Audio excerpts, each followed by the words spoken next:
because we tried that already. All it did was spawn the left half of the chain.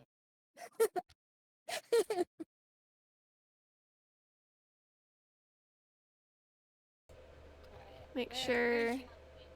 There we go. Okay. Now my mic is working. There we go. It just wasn't selected.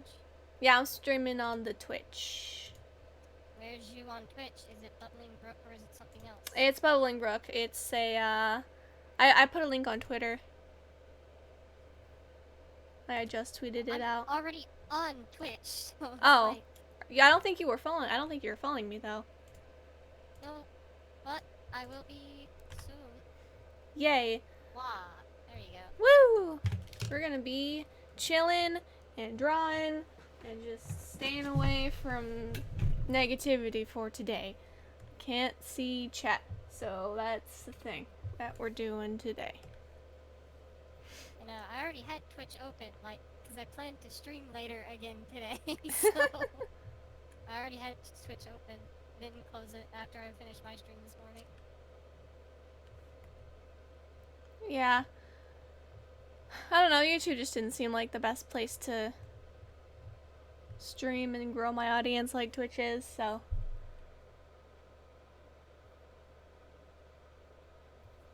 We're just drawing the good boy, Iida. I think I see your voice in the chat. Yeah, he be lurking while he's at work today.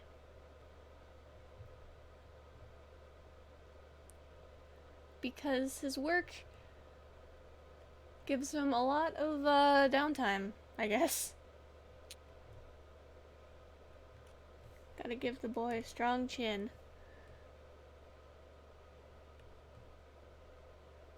I don't even know who this is, so I haven't watched the show yet. Yeah. This is actually the first time streaming with my new tablet. That's fun. Yeah, but this is one of the good boys. One of the many good boys that are in My Hero Academia. Tenya, Iida. It's very eccentric in his movements.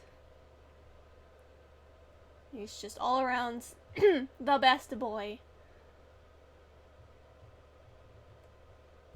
You know, I haven't watched it yet. What is it? I've been switching between Western cartoons and Japanese cartoons / anime, whatever. Like, I can call it Western anime, I can call it Western cartoons, I can call it Japanese cartoons or Japanese anime. But, I've been swapping between those. Yeah. How are you watching them? Like, illegally, or?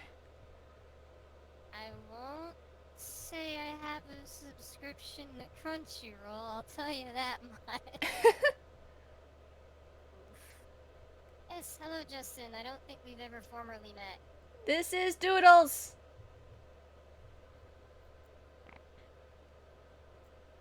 We're just chilling. Formerly met. I am the Doodles. I mentioned you a decent amount, surprisingly. That is really weird, because we don't hang out very much.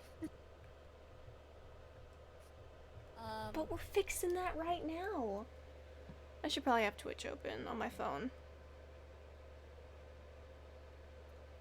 And just make my volume go all the way down so I can see the chat. See a Renegade Master. Well, hi! Oh man, we have 6 people here. I'm surprised. I thought I wasn't gonna have many people here at all.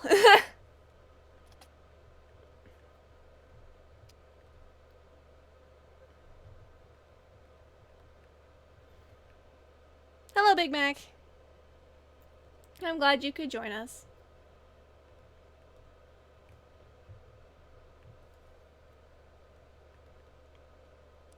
But, you know, going back to what I was originally saying, the current thing that I've been trying to binge watch, but haven't really been successful in doing so because I haven't been finding time to, is Sonic Boom.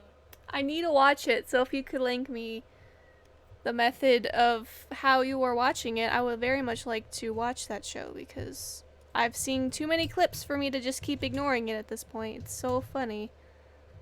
Alright, I'll DM you the site. Thank you. And the episode that I'm currently on, because I just have that one bookmarked. Fine by me. And you can see that I'm, not binging it very well. Yeah, there's a lot of shows I need to get around to watching. But school's starting next week. For me. So. Like, Cool egg, yes.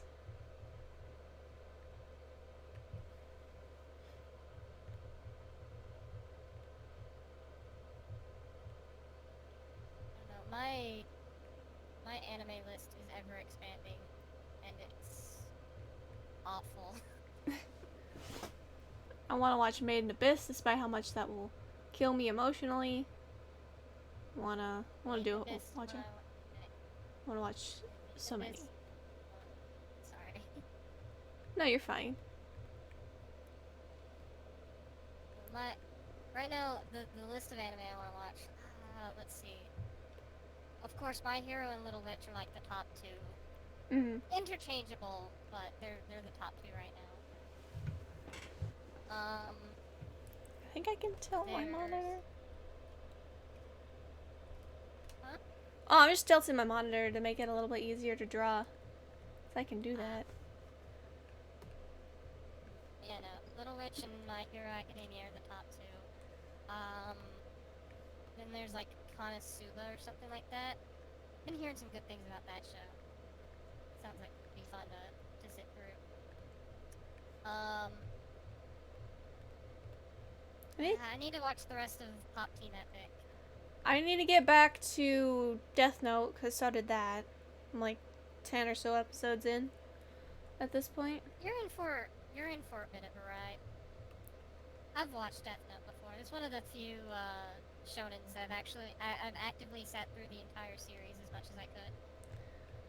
I also need to watch FMA, at least watch the first 20. I want to do it with Justin, so I want to watch the first 26 episodes of FMA and then watch the rest of it in Brotherhood.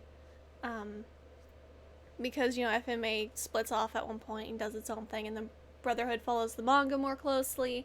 So. Hello, Cam Project and Dark Quasar. Hello. Oh, and Death Alchemist. Hello. I saw the reddish text. I mistook you for Big Mac. I am sorry. Let's see. I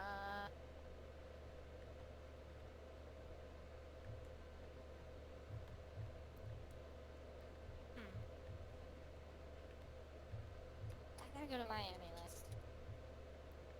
And then Justin and I watch Hiraka together. I also want to watch Mob Psycho 100, but that's also with Justin, and we just need to find time to watch that. And then we've also been watching Fairy Tail, which is a lot more fun to watch when you treat it as a D&D game that only Lucy takes seriously.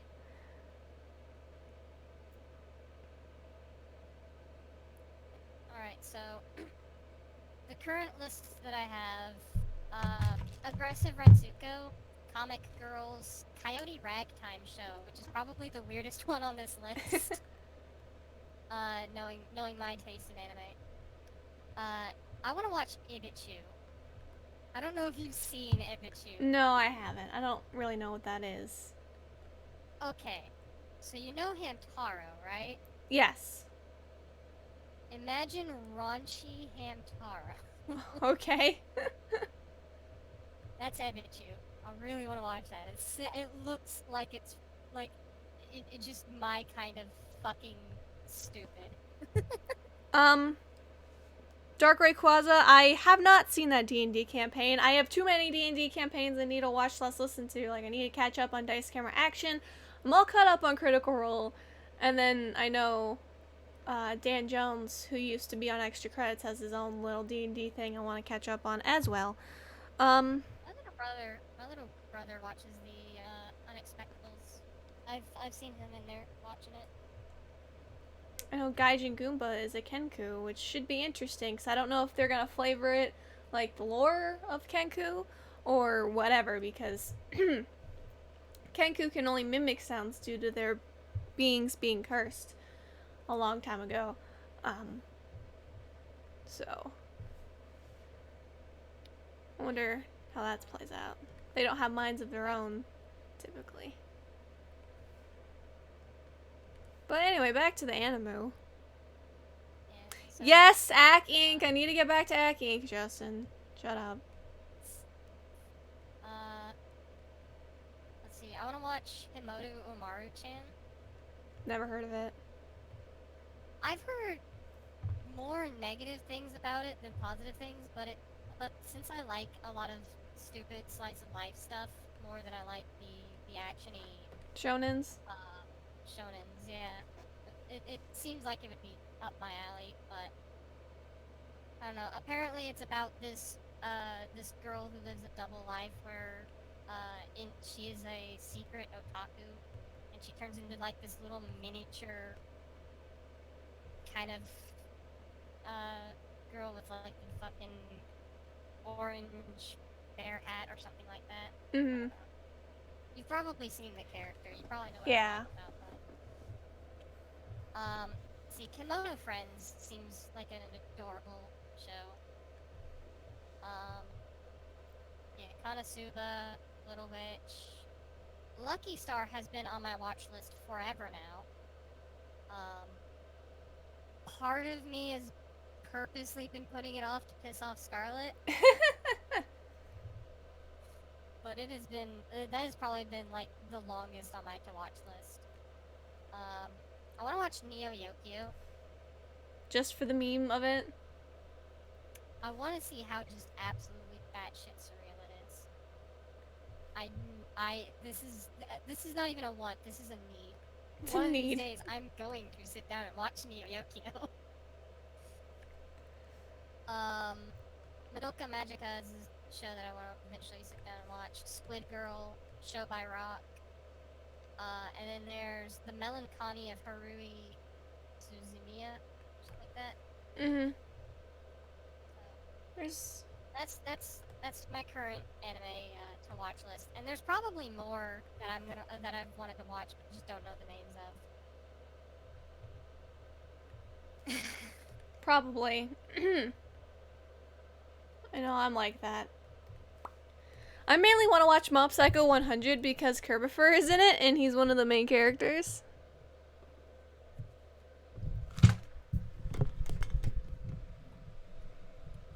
Apologies for any weird night noises. I thought there was something stuck in my microphone. I'll get to Ack Inc. eventually.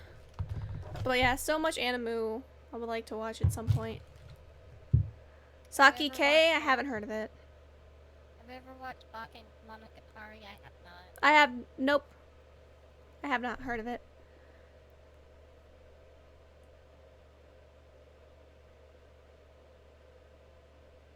Yeah, I probably should make a list, but that's not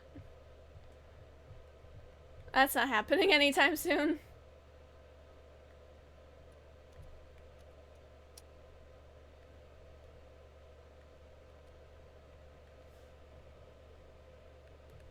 I tend to just go back and rewatch things that I've already seen a billion times.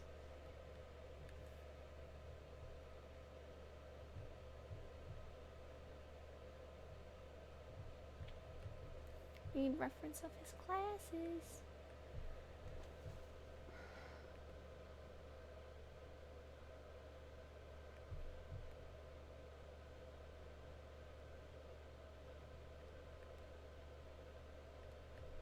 Oh, Aki wound up using my shitpost.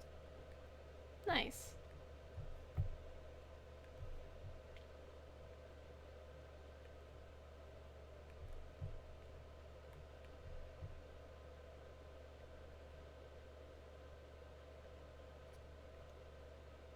Castlevania Netflix show? Oh no, I need to watch that so bad.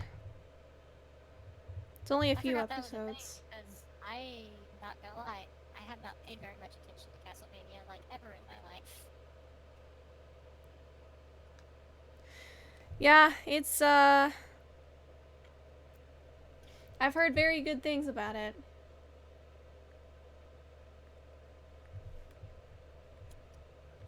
Normally, I wouldn't draw characters this stiff, but it's Iida, so he's gonna have to be a little stiff.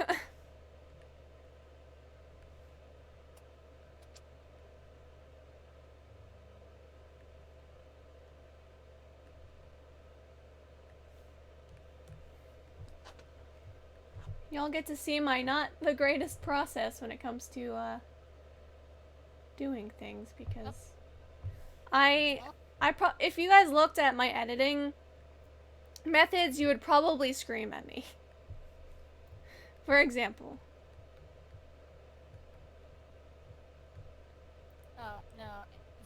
If anyone ever wants to get angry, just watch me edit for like hours on end, get like 40 or 50 minutes into a video, and then hit save for the first time. Yeah. Oh. People get so angry at me when I do that.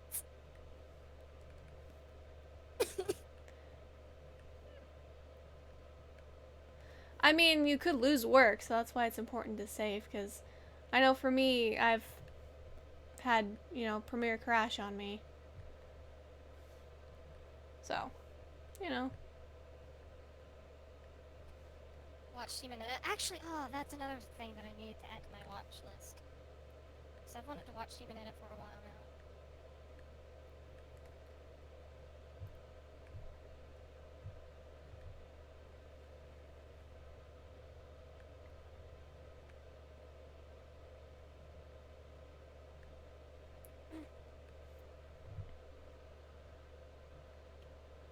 Gurren Lagann. I've not been interested in Gurren Lagann. I need to get back to that. I've liked it so far. Let's just say it, I don't want to spoil anything. But let's just say that there's a death in Gurren Lagann that's very reminiscent of a death in V3, of Danganronpa V3, and we're not spoiling the game here, folks, in the chat, and it just makes me in pain. See, I wish people didn't spoil Danganronpa in my chat, or like in my calls. That would be wonderful if it didn't happen. Mm-hmm. But it does. But for you, Doodle, since you have never seen Gurren Lagann, Chapter 5 of V3.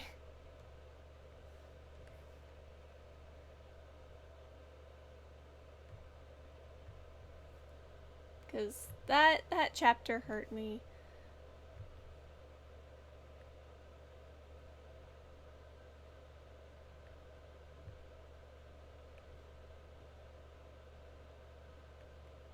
My stomach be grumbling.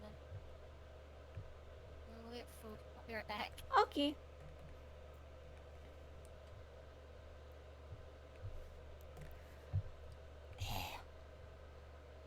Whee.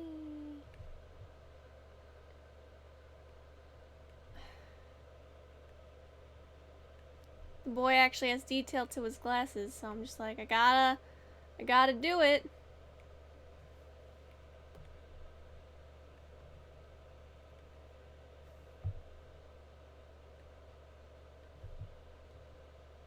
That doesn't look terrible. Sometimes I find it hard to translate different characters into my style. Oh, you're fine, Renegade, about your wall of text. It's not even that much. I have not seen Something Witty Entertainment's abridged thing for MHA yet. I want there to be more episodes of that out before I start watching it. Otherwise, I'm in the position where I'm in now, where I'm just waiting for the next episode of Sword Art Online Abridged, which that's really good if you haven't seen that. It's so good. It fixes the show into something good for once.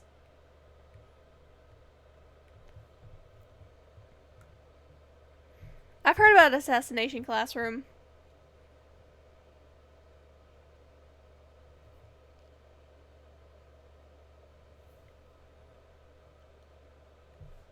Now we get to well, I guess lining isn't my favorite part, but it's a part that I either hate or enjoy. There is no in between.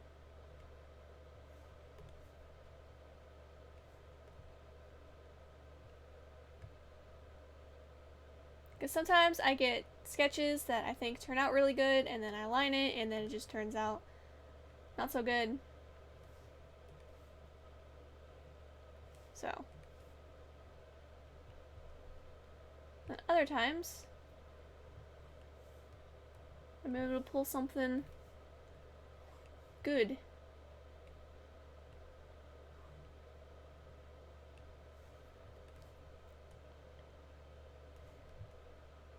I always feel like my line art's pretty messy when it comes to drawing.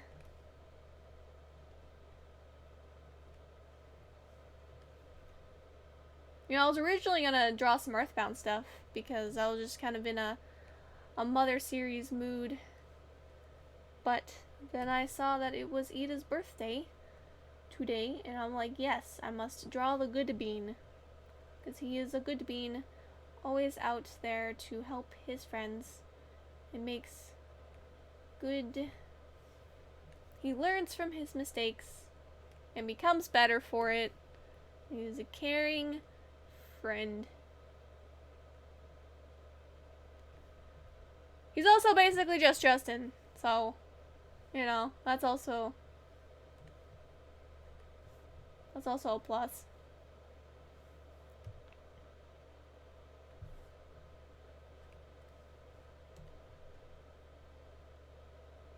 So if you guys got any more questions for me, I'll be periodically looking at the chat when I can.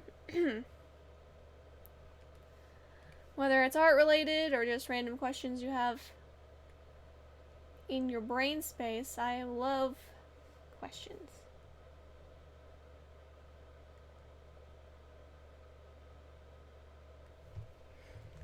MHA is so interesting when you think about the nitty-gritty details.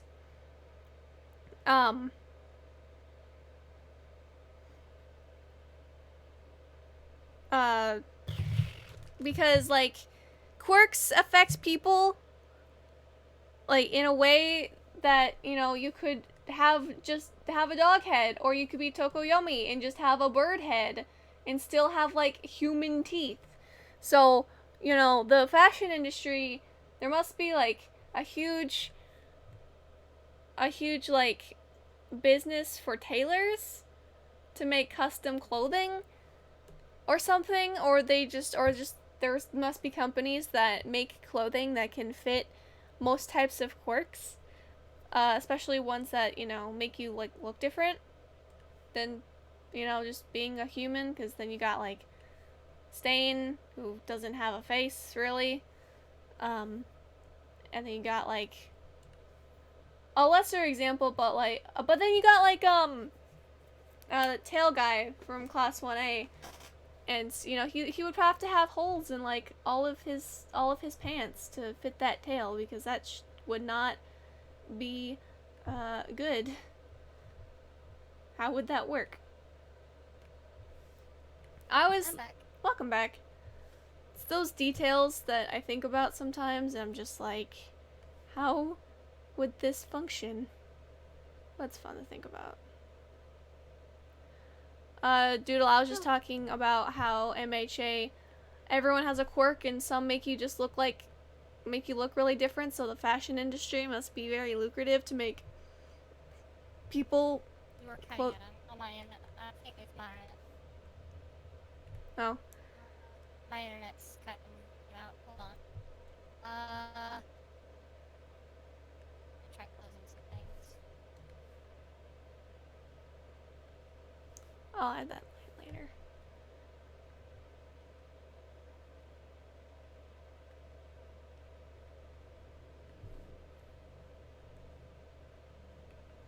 Right.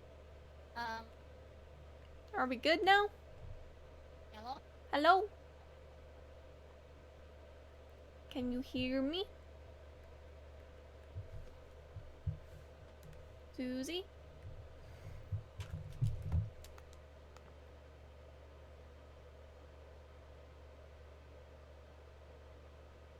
Hello? Hi! Hi! Hi, Doodle. There we go. You all good? Sorry. Oh, that's no problem. Yeah, turns out I wasn't connected to the better internet. I was connected to the worse internet, which makes a lot of sense because yesterday I was having internet problems with streaming. That would make so much more sense now. Yeah. Because we have like the 5G internet, and we have the normal internet. We can connect to either.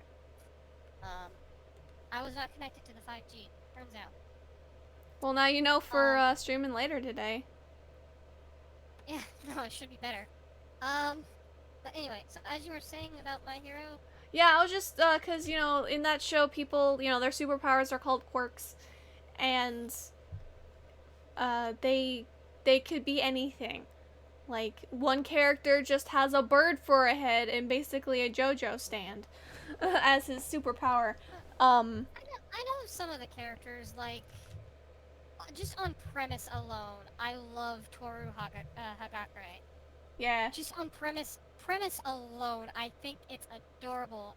Like, you've got the peppy cheerleader girl, but she's also invisible. I'm sorry, already that's my favorite character, and I haven't even watched the show yet. That's fair. She is a very good girl. But yeah, cause like the clothing industry must be so interesting, and these are just the stupid details that I think about, cause I like making, cause my brain wants things to work out in a interest, like they want it to. My brain wants things to make sense. There we go. So I'm just like, how would clothing work? Surely there would still be like normal clothing stores, but but sometimes you got like one of the teachers, he's just kind of a cement block.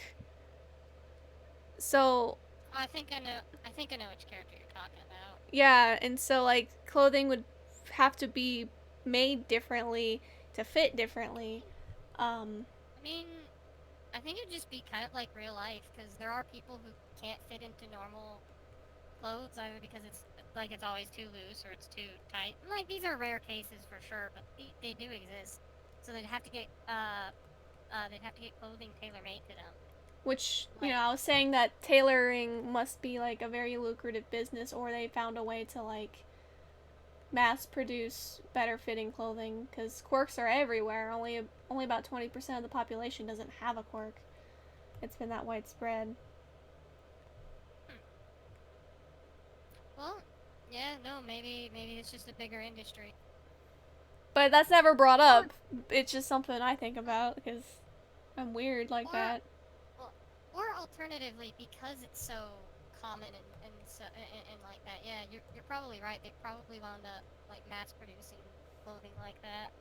And again, it's still probably a bigger industry regardless. Mm. No, don't worry. I think about stuff like that too. Like in The Legend of Zelda, um, Gerudos. There's only one male Gerudo every 100 years. Yep. So Mm. and the lore is essentially they go out. The Gerudos will go out and find a Hylian, and birth a child from there. Yep. Now, genetically speaking, this means Gerudos should, keyword, should be extinct after a few 100 years, right? Should being the key word. Yeah, but like then you look at stuff like Breath of the Wild, which apparently takes place hundreds of years after, Yep. but they're still Gerudos. So it's like, how did they keep their gene pool going if there's only one male Gerudo that could even produce a true Gerudo, I guess, and not like not mixed race? How would that work? Gerudos in of themselves are just a biology study. Like, And that's really interesting.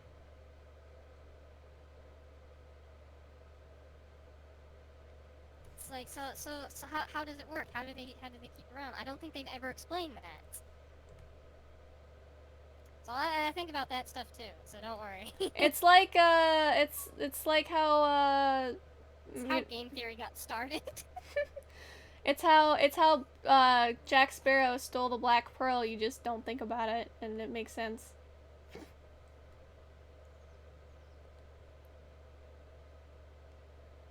Which reminds me again of the D&D session we had recently. Don't screw people. Don't have sex with people and then take their boats, kids. Don't do it. That sounds like a story.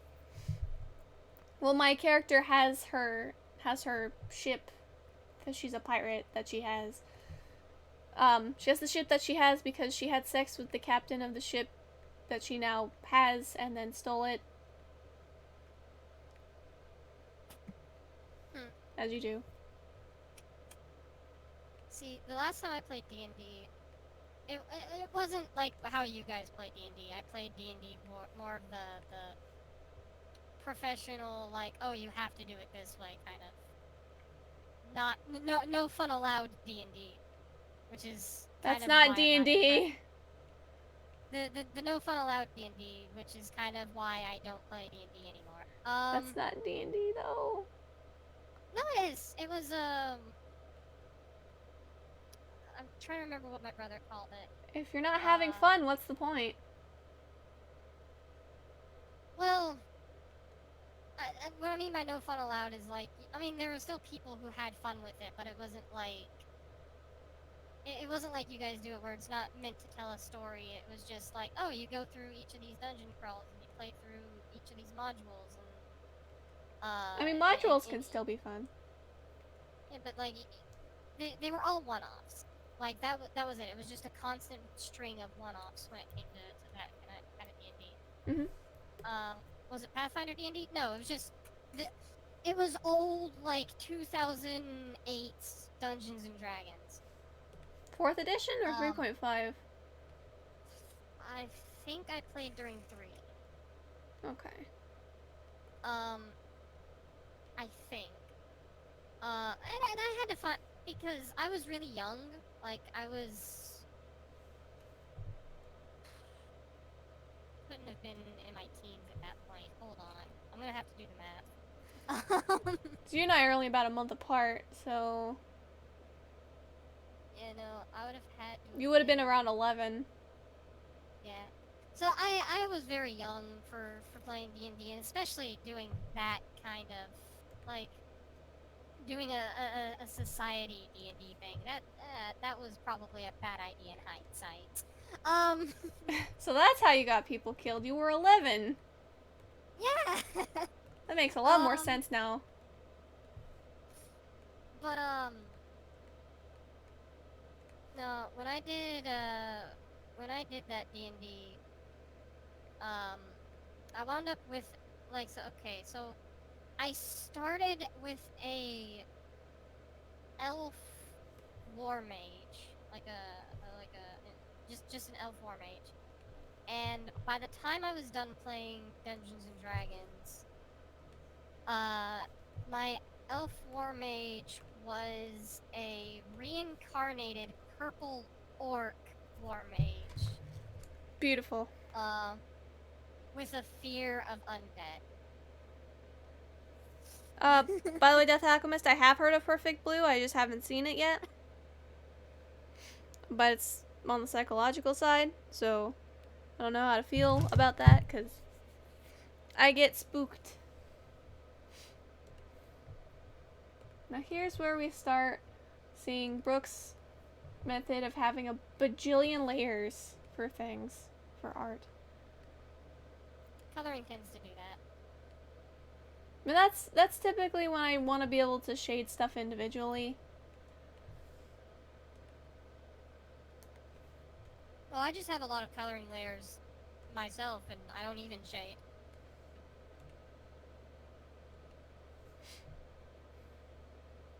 Forgot to draw on his eyebrows. I'll have to do that later. My line art gets so messy sometimes. I have such a bad cleanup time. It's not fun. It's something that'll come with time.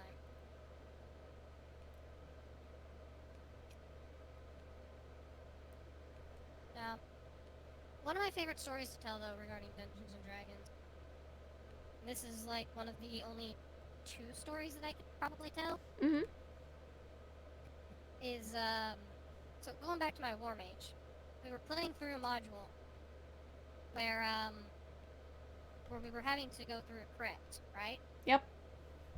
Earlier in the module, my elf was cursed with like fear undead.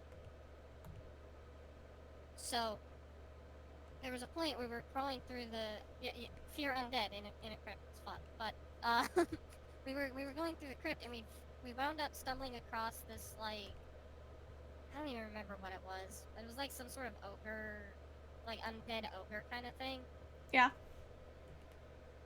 So what I did was I was just like, you know what? My character is currently afraid of the undead. Um, they are. We are taking way too long on this module. I'm gonna. I'm bored. I'm 11. I'm bored, so I'm gonna do this. So what I did was I had my war mage start running through the crypt, screaming, alerting everything else we were there. Um, and of course this pissed everyone off, rightfully so. But they eventually caught up to me, fended off all of the monsters I alerted, and then they knocked me out and tied me to the back of the centaur. Uh, we just kept going through the module as normal. Well, everyone else did. I couldn't really do anything. But there, we got jumped. It was towards the end of the module. Um, we wound up getting jumped. We wound up getting jumped by like a gang of kobolds or something like that. And it got to the point where the where the rest of the team woke up my war mage, untied him to the back of the centaur, only for him to cast one magic missile, and they knocked me out and tied me back again.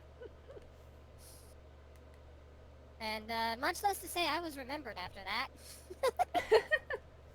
Years later, I met up with one of the people who were in the team, just in passing, because I wasn't playing D&D anymore. But, like, I just met up with them in passing, and they're just like, you! Like, they just looked at me and just like, you're back! What the fuck? I'm like, no, don't worry. I'm not here to play. But it was remembered. The only other story I can tell is how I essentially got an entire team killed.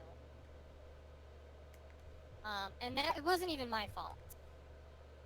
Um, we were just like in the module somewhere. We found like this pool to like wash off in, and you know, the NPC that we were protecting or what have you. You know, was just like, hey, let's relax here. And so everyone took off all their armor and put down all their weapons and put them like off to the side so they could you know uh, rest in the pool, not have to worry about their armor getting soaked. Which left uh, me, who was at the time playing a bard and a rogue, to sit there and guard the armor and the weapons and what have you. Now,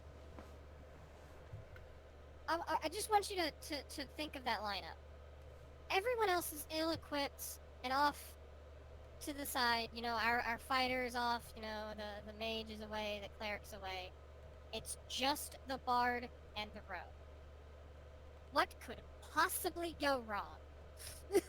Everything. We got attacked by a displacer beast. Fun.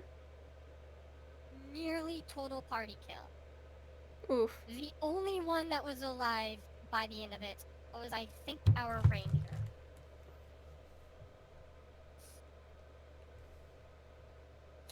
Because, what was it? Everyone had to get out of the pool after hearing the displacer beast come. So everyone had to get out of the pool, collect their armor, and equip it, and, and get their weapons.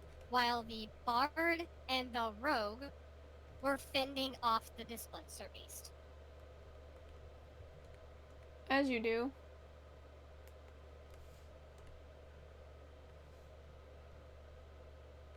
Yeah, again, as I said, there's kind of a reason I don't play D&D anymore. There's kind of many reasons I don't play D&D anymore.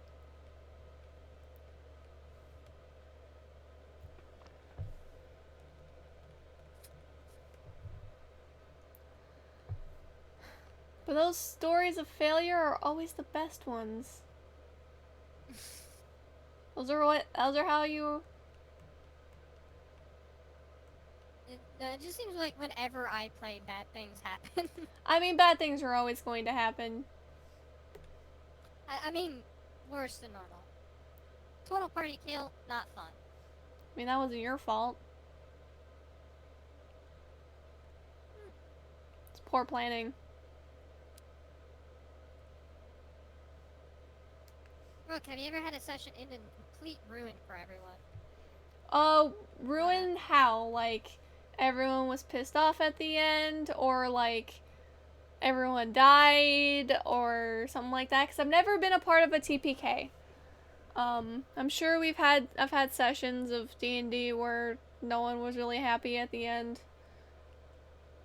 Or at least a few people weren't happy at the end of it. So.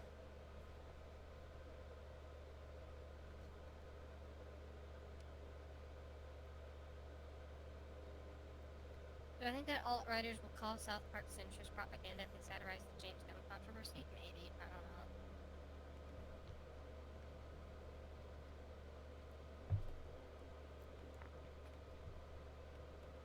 Pants. Okay. Sometimes I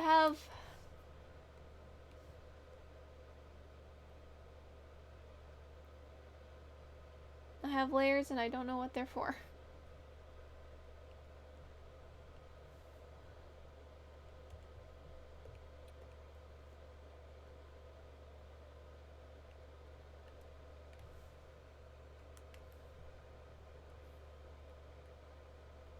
Y'all get to look at my... name your layers, but What? who does that?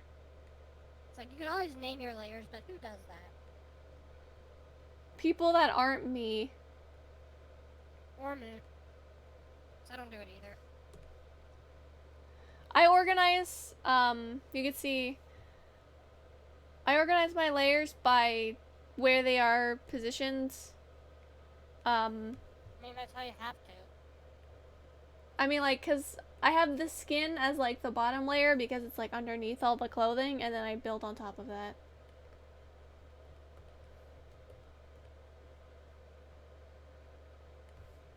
See, this one I don't have a direct color, so I'm just gonna make one myself. There we go.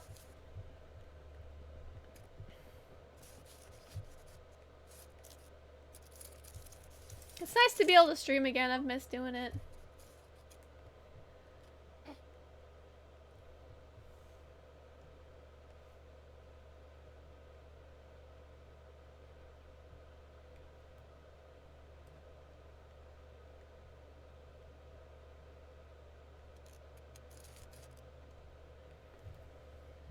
I wasn't expecting a lot of people to show up, but the fact that we got 10 people here makes me happy.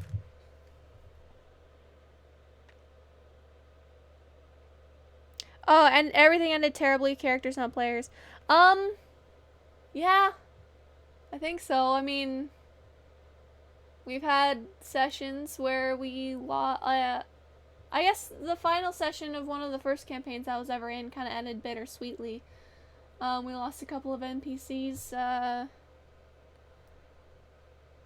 and such. one session of a different campaign, we all got yelled at. We're bringing something back that we shouldn't have, but how are we supposed to know what it was?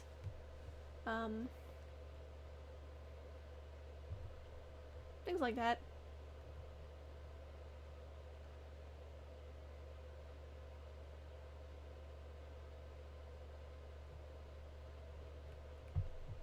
I'm guessing because of the hat.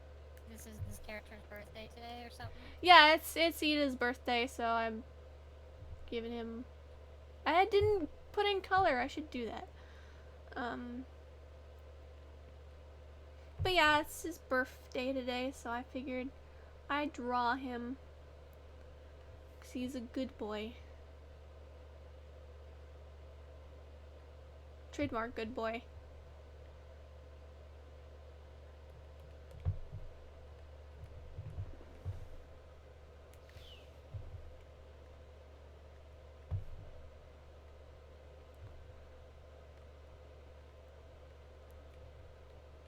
My method usually for drawing is like do the shading first and then do the lights on top of it. And then touch-ups and stuff from there.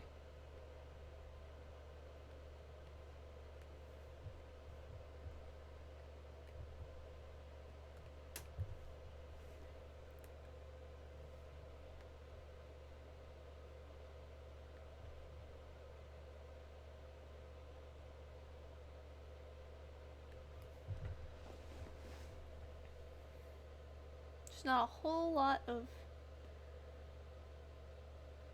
lighting, so this is probably it for most of it, but now I gotta do the hat.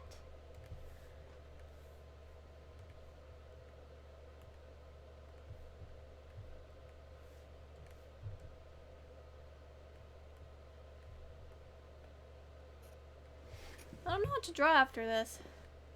I might go back to that Earthbound idea I had.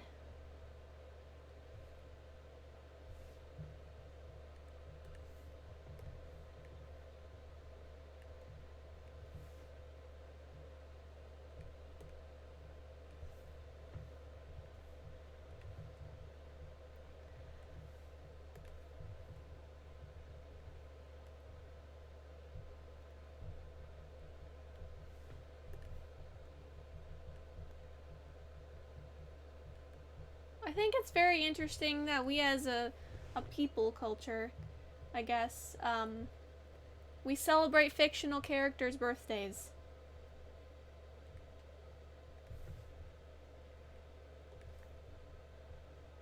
Yeah. Yeah, it's just something we do now.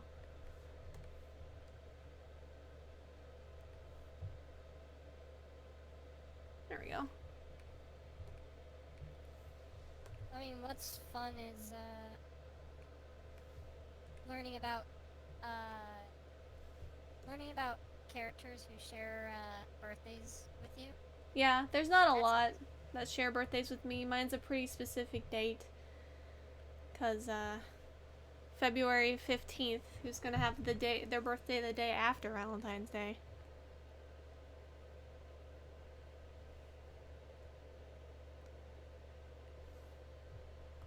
Should be underneath.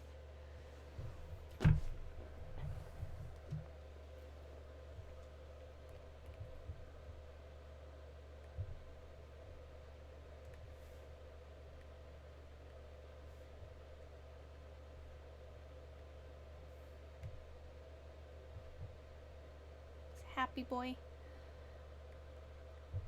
I don't always have references up like this. I've just never drawn Iida before, so.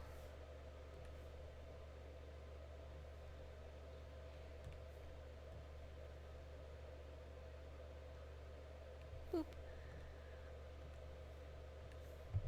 I'm watching someone essentially, like, kill their television. Why would you do that? No, what they have is they have a PlayStation 2, an Xbox, and a GameCube all plugged into one AV port. Mm-hmm. And all three of them are going on at once, and it's really weird. And it's all saved. Nope. I did that whole drawing without saving once. I have a bad habit of doing that. Oops. Telling me that I'll lose progress if I do that. I mean, you could. I should draw my favorite Earthbound enemy. I don't really have one. I'd have to look at them. But I might. I was thinking about just drawing like nests and something, maybe like a specific spot in Earthbound.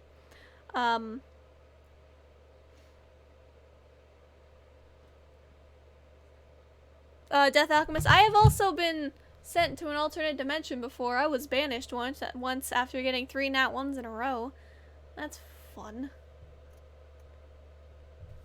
Let's see. I'll probably have to look up some refs. So, give me a second.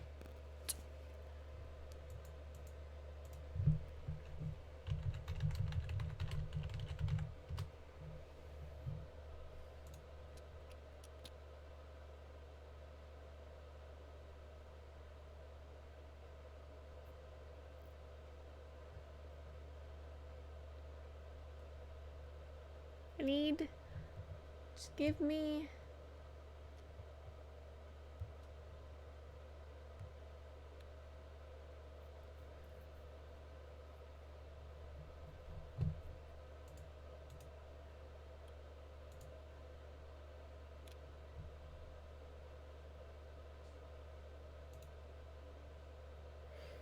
Oh, that sprite's tiny.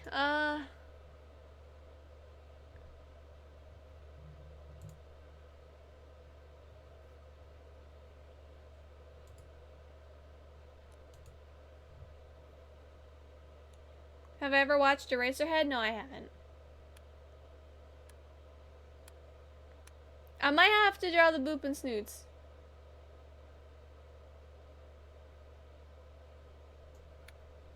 That might be cute.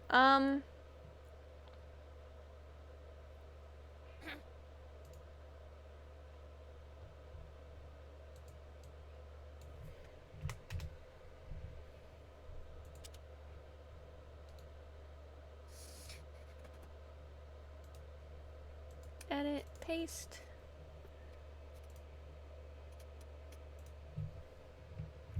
See, a lot of...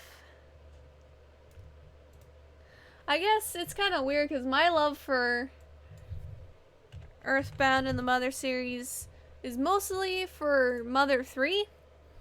But then, like, I also... I don't know, like, really into, like, the fan projects. Especially Floppies Are Orange, because that is so stupid. And I recommend listening to it. It's very dated. In a sense, because...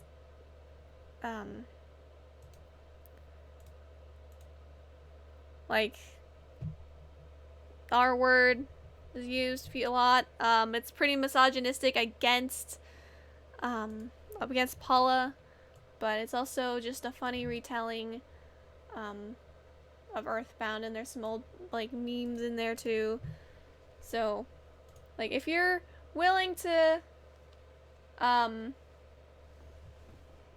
listen to something that's a little dated,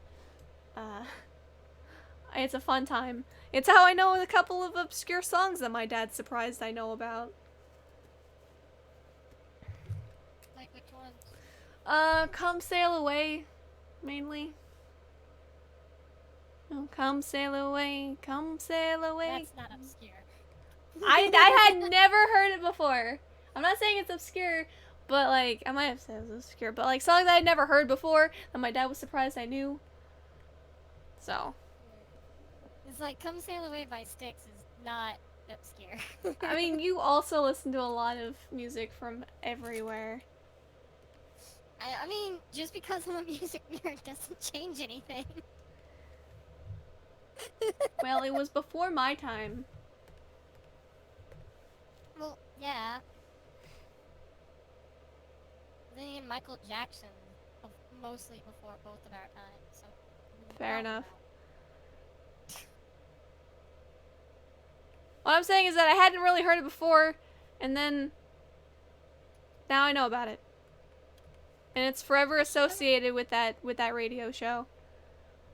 Actually, if I was to be really, if I was to really be that kind of dick, it's like "Birdhouse in Your Soul" is a song from 1990.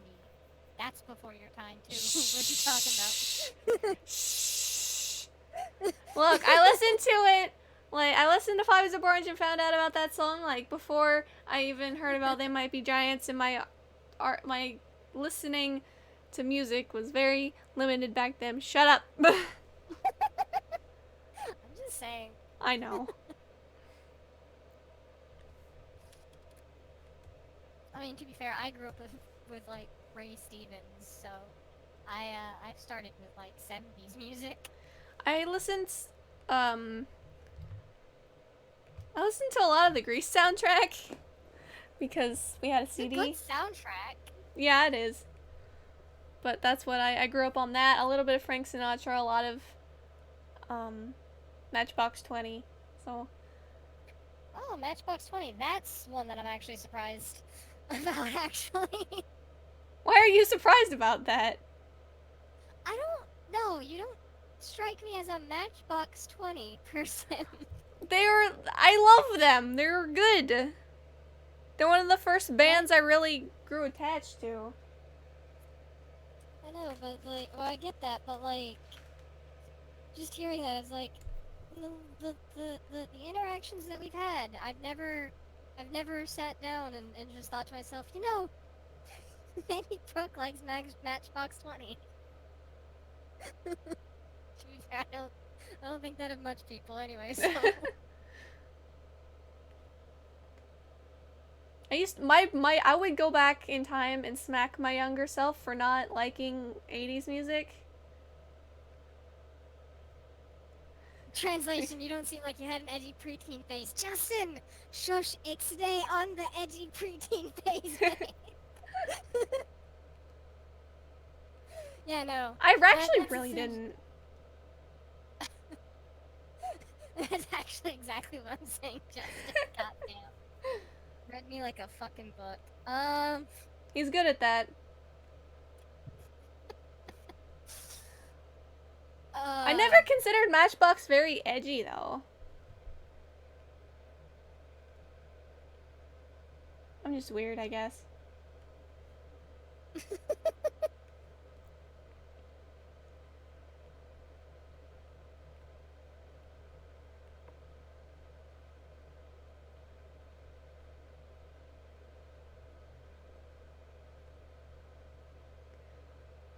It was "Wanna Be Edgy for Preteens." Shut up, Justin! I love Matchbox 20. I was so excited when North dropped in 2014, and it makes me happy when I hear something other than 3 a.m. on the radio. I mean, 3 a.m.'s a good song, but, like, can we get, like, Put Your Hands Up, or Radio, or, you know, How Far We've Come, or any of that? No? Okay. What'd you guys think about the video games Limbo and Inside? They're pretty interesting. I actually did a Limbo at esque piece. It's on my DeviantArt. I might bring it up later. Illinois.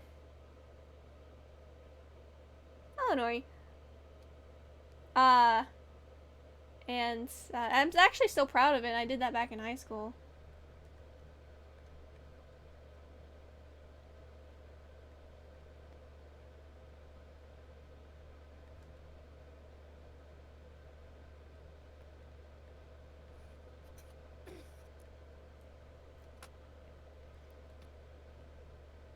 But right now I mainly listen to, I've been getting a little bit back into Big Bad Voodoo Daddy because I saw a song in my recommended on YouTube yesterday. It is good. It's very good.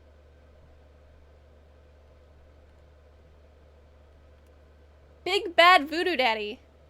It's a swing band, a modern swing band. Big band type. I like them. What about you, Doodle? What about me? What do you think about Limbo and Inside? Oh, I haven't played or seen anything from Inside, but Limbo looks pretty good. That big spider. Well, yeah, it's fucking terrifying, but the if I could recommend, well, maybe it's not entirely. Maybe.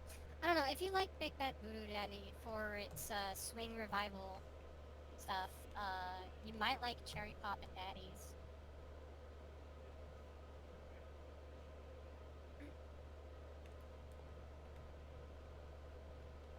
I have to check them out because I also love like electro swing. So like, um, mainly Caravan Palace. Well, Cherry Pop and Daddies is like swing revival. They do ska. They do funk rock. So, I'm down. Poofy sleeves. Poofy sleeves are underrated.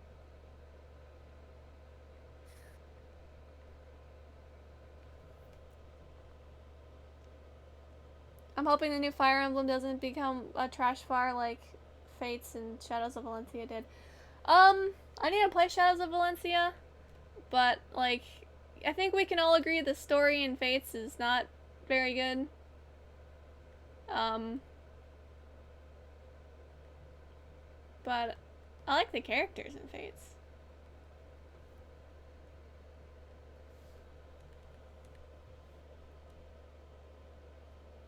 I heard the stuff is. No, Justin, don't wear poofy sleeves. Poofy sleeves are for me. I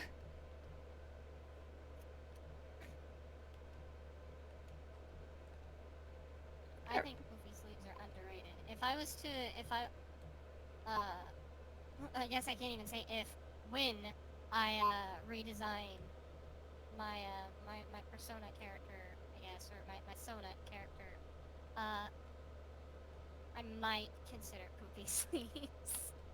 I remember. I will remind you. I don't think Corin is a Mary Sue or a Gary Stu, honestly, because that would require the entire story melting and warping around them to make them the center of everything. Um, I think they're just a little bland. Bland is fair.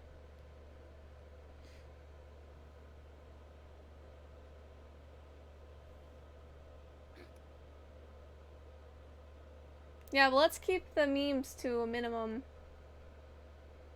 But the fact that all the conflict was one villain's fault and it wasn't even written well, I think that's a problem. Joke breasts, broke butts, woke thighs, bespoke glasses. I agree.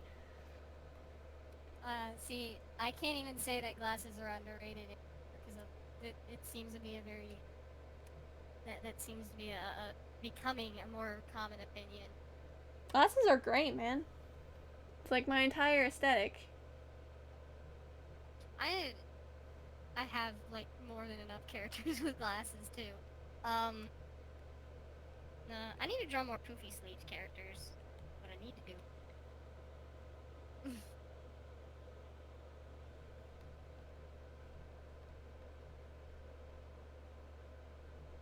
Are there any characters I need to redesign completely from the ground up? Because I might wind up putting poofy sleeves on them. Poofy sleeves are adorable. Wait, Corin is voiced by Matt Mercer? Oh, as one of the voice options? Because if so, that's, that man is amazing.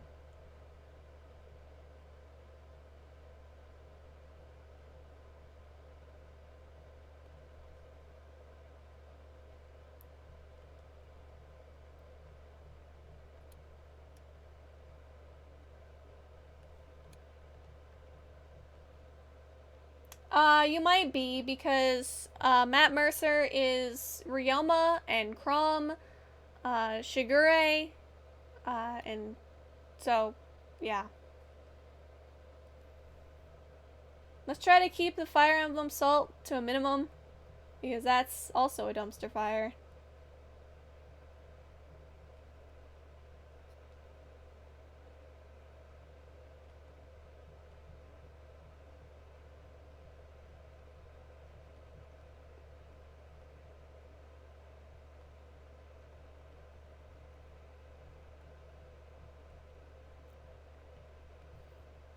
I might want to do a stream later on where I just redesign old characters that I've had, because that's always fun.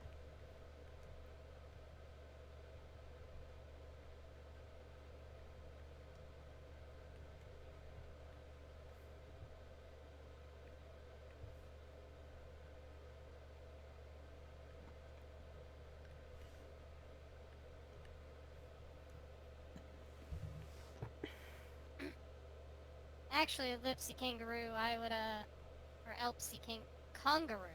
Okay. I would argue while Senran Kagura is very shallow in its story, it's more of like a humor show. Believe it or not, I'd say it's more of a humor show than anything else. It's got some pretty good characters, though. Like, genuinely good characters. If you can get around the fan service, the characters are actually really, really good. That's if you ask me. Nobody was asking me. You're still fine to give your opinion.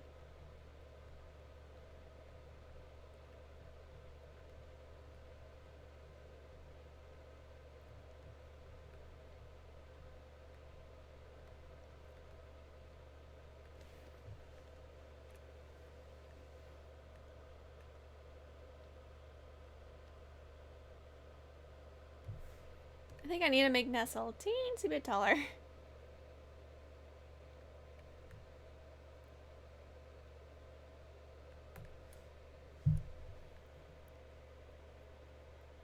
I'm actually really, I really want the next Senran Kagura anime to come out soon. 'Cause I heard there's a second one supposed to be happening, but I have not heard anything from that forever.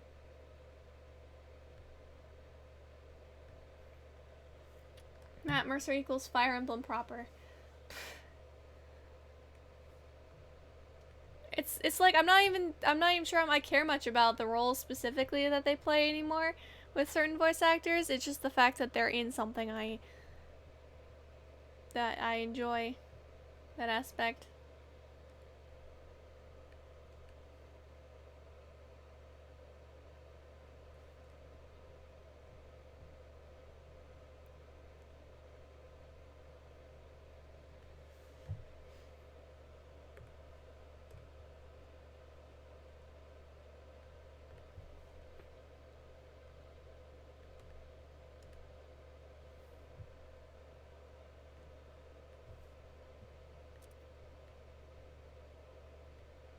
Oh, okay, I figured out how. Mm,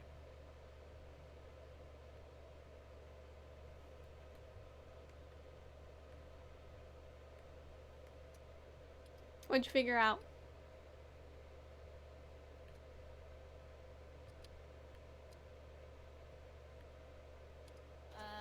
don't worry about it. It's relating to play. Okay.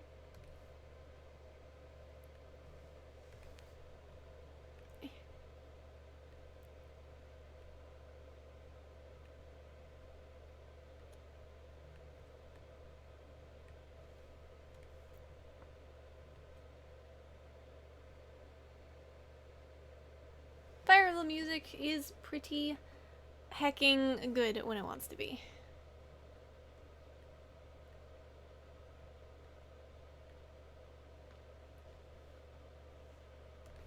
They are very cute.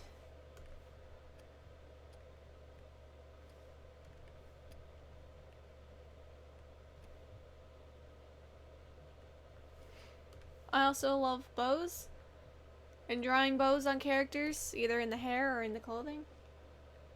So it's like a win for me.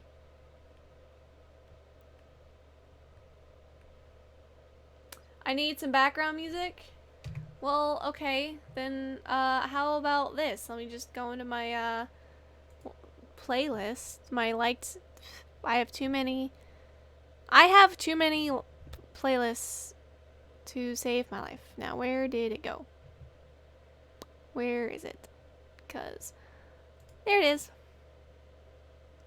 I will just shuffle this. Where's the shuffle button?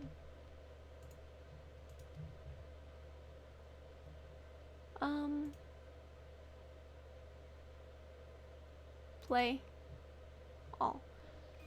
And I'll try to keep it.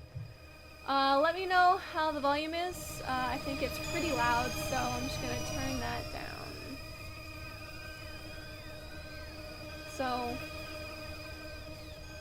I'm actually going to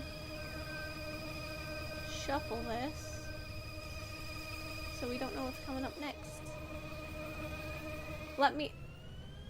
Yeah, Ultimate's insane. But let me know if you guys can hear the music okay.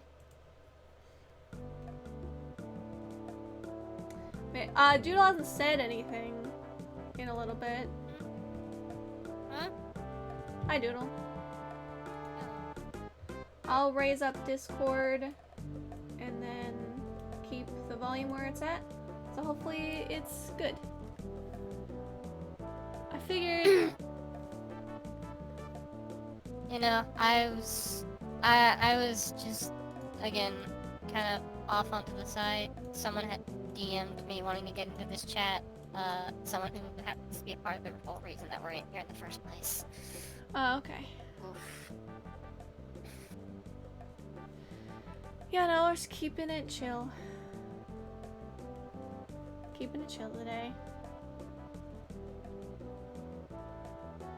See, I would normally love to stream more like in the mornings like this, especially since I have a lot of afternoon classes this semester, and I have like Tuesdays off and stuff like that. But people else like to stream in the mornings, like Heaton and Doodles. So I'm just like, I don't. Yeah, it's become like one of the bigger reasons I streamed in the mornings was there's no competition. Fucking Iida had to come around. Now we have YouTube Dude as well, so.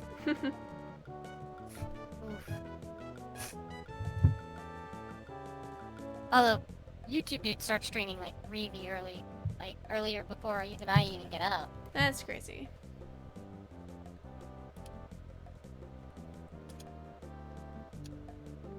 Fourside music is really nice.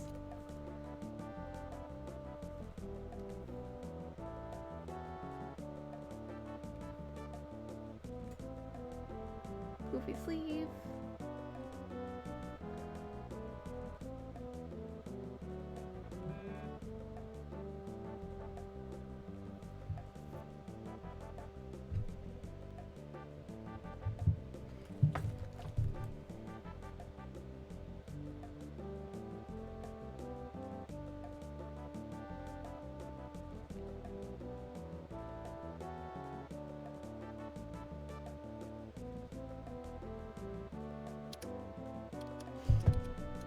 Because I'm so included.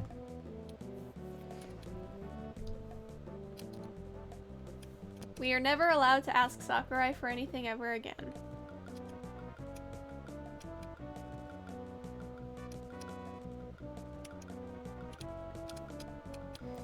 Susie, when you said earlier that poofy sleeves are underrated, I spent a long while searching for a band called Poofy Sleeves because I thought you were talking about a band.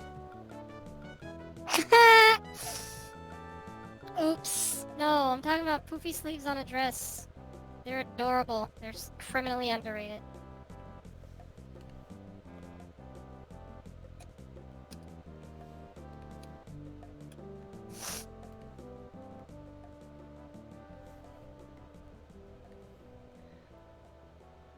Yeah, Sakurai needs a break.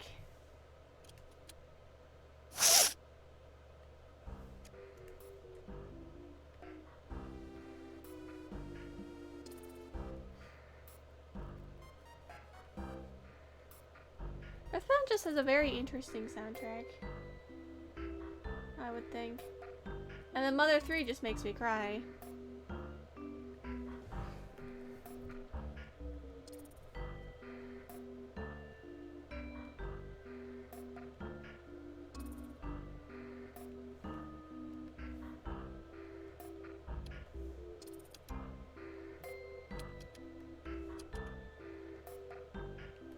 I might draw some Mother 3 after this because there's not enough artwork of Kumatora out there, and she's one of the best characters and stuff. Really? That's interesting. The Japanese fan base is actually mixing how they feel about Mother 3. I think it's great, honestly. I hate it because it's so radically different, and I think that's what makes Mother 3 great, honestly, because it's so tonally different.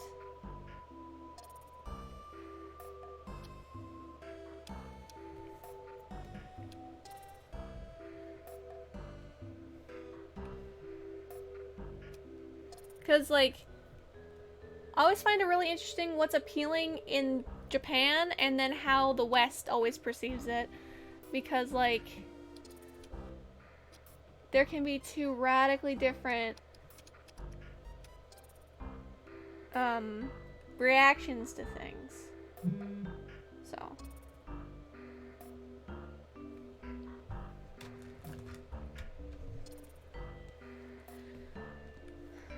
But yeah, Mother 3 is a really good game, and I loves it to bits and pieces. Thank you to Tomato for translating that piece of art. It's kind of funny that Mother 3 is revered in every region except the one that got to play it legally. Yeah. Technically, if you play Clyde's or Tomato's translation of it, it's technically not illegal because it's a translation and thus not necessarily piracy because it's fair use or something.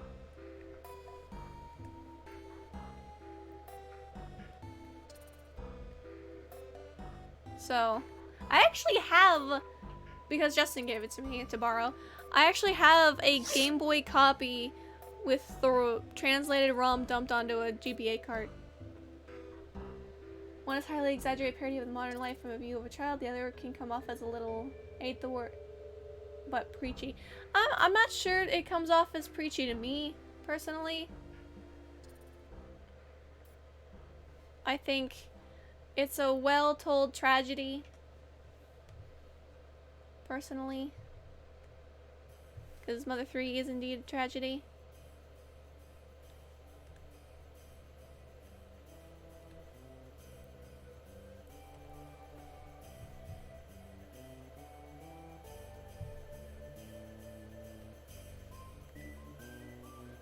What parts of Mother 3 is preachy out of curiosity? I could see, like, the whole thing, like, I'm not sure how much I can say without spoiling anything, but I guess you could say, like, with the message of, you know, it's clearly, like, anti-capitalism-ness.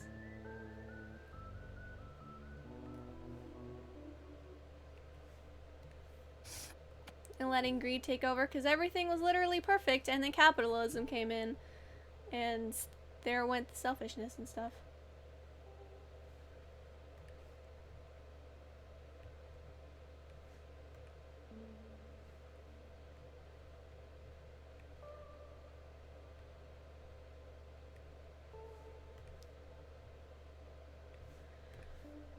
But I still think this series is very special. Hello, Stocking Fan. We're just chilling. Nature versus technology came off slightly preachy.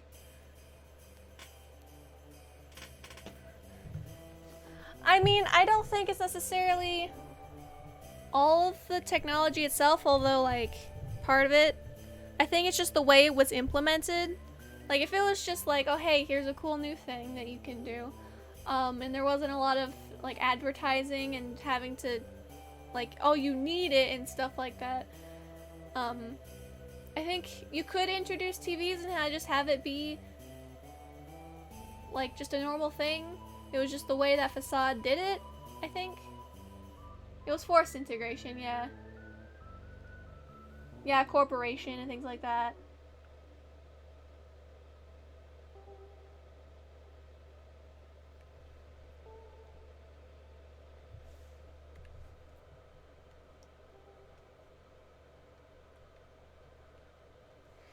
Like, I think it could also be read, since it's an art form and things can be read in many different ways. I think it's more of like how. I think it's just more of a warning than a straight up technology bad and what it can do. Because if we aren't careful, it can corrupt. Do I respect my mother and father? Sure.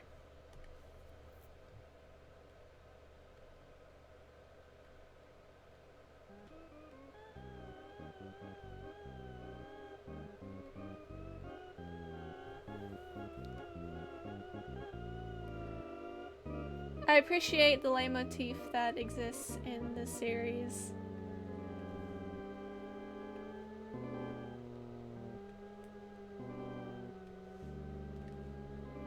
How is the Taekwondo training going? I haven't been in a while.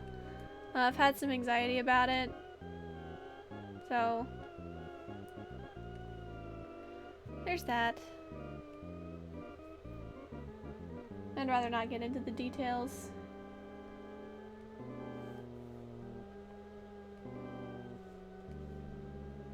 I mean, but the change in the culture, what happened was not bad at all for a common person on the island. It just wasn't how it used to be in the view of the main characters. Well, I mean, Facade brought in selfishness when, you know, everyone was really wanting to help one another and were really generous and selfless. And then Facade brought in selfishness. So. About the concept of chi, I mean, I don't know. It's a thing. I don't necessarily believe in chi myself, but eh.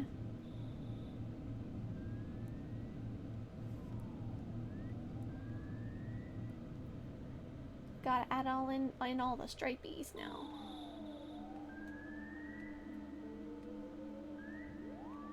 One thing I can appreciate for a game that came out ages ago for Earthbound, is how many different battle backgrounds there are, and there's not just one battle theme. It depends on who you're fighting, and I think that's really neat, because you don't often get that.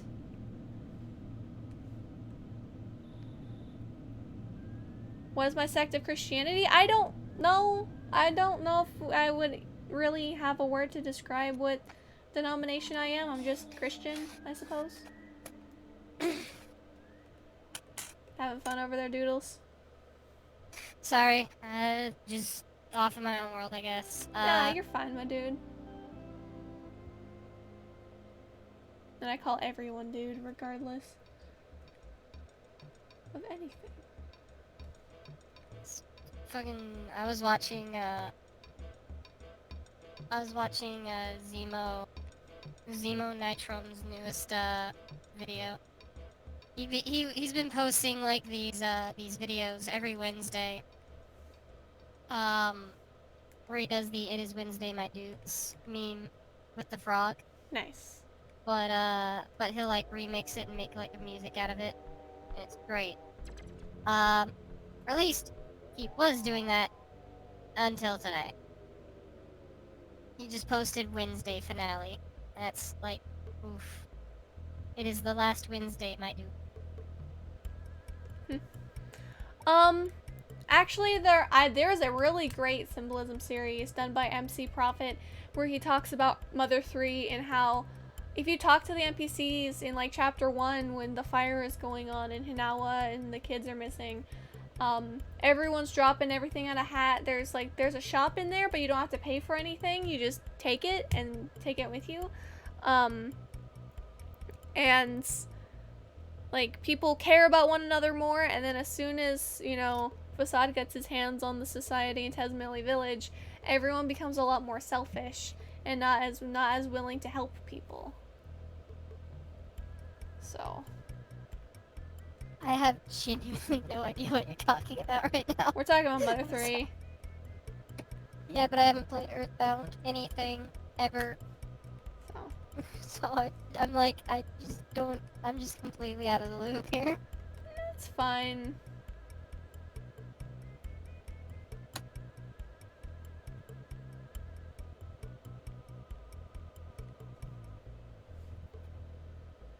Let's see.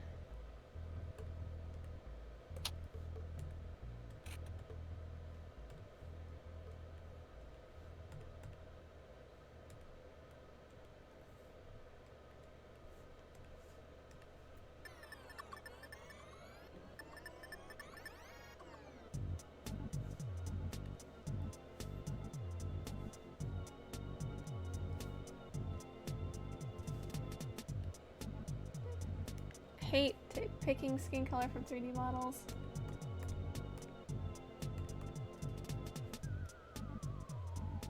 Then why didn't you take their sprites for color? This'll do.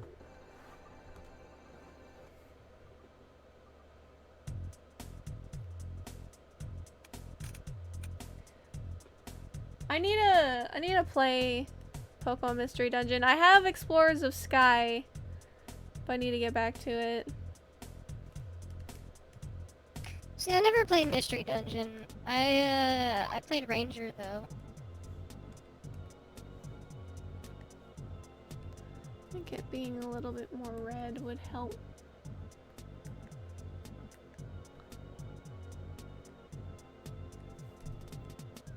Have I seen? I do not watch AVGN personally. It's just not something I do. Oh, that's a little too saturated. There we go. That's a little easier on the eyes. I mean, I do know the story of Explorers of Sky. I mean, I know a lot of the major beats. I just don't know everything. Yes, Justin?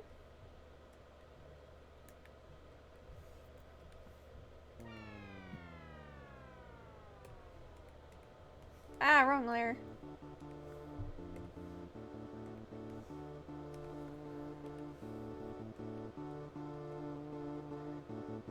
Well, we can cuddle later. I'm drawing.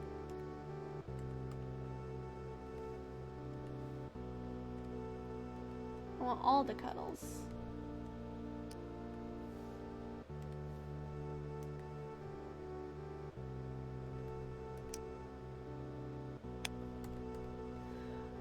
Plus, you know, I can't say 1,937 miles away anymore.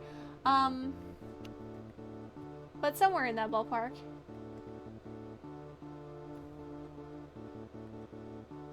Otherwise, I would drop everything and cuddle with you.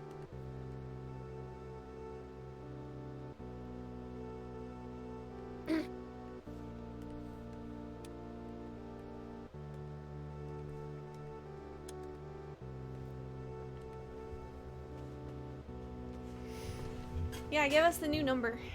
We need the new number. Hmm? Oh, I'm just talking to Justin in the chat, because, we're now a different amount of miles away from one another. Oh. I do enjoy this song.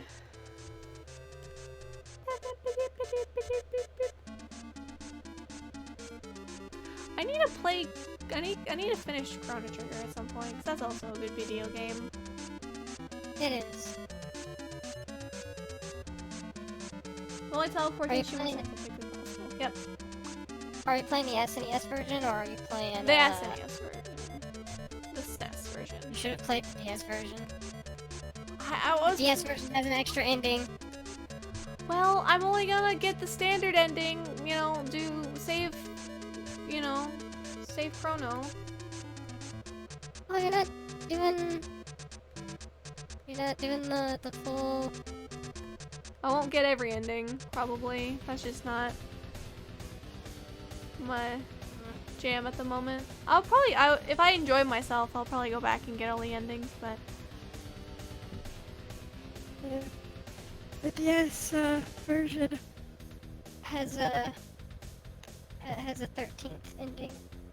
Oh, I put that on the wrong layer.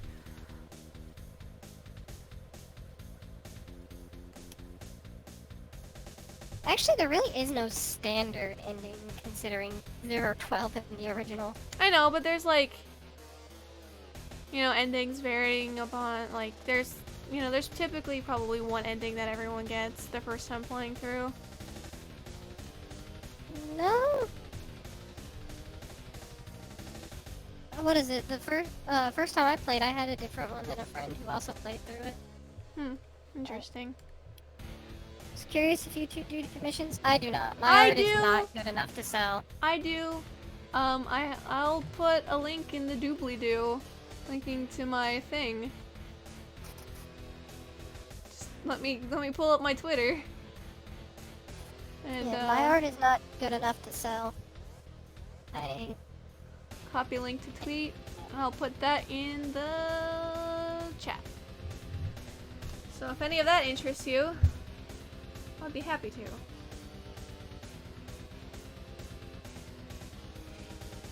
So it's even further this time. Okay. Yeah, I don't see how teleporting would ever become a thing, because you're basically more or less killing the person by breaking them down and then putting them back together, but you have no idea what sort of particle, like, you don't have no idea if they'll be the same person on the other side.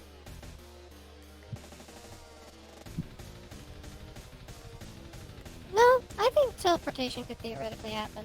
I don't think it's gonna be at all in our lifetime, but Yeah. I think it could theoretically happen. Just not in our lifetime.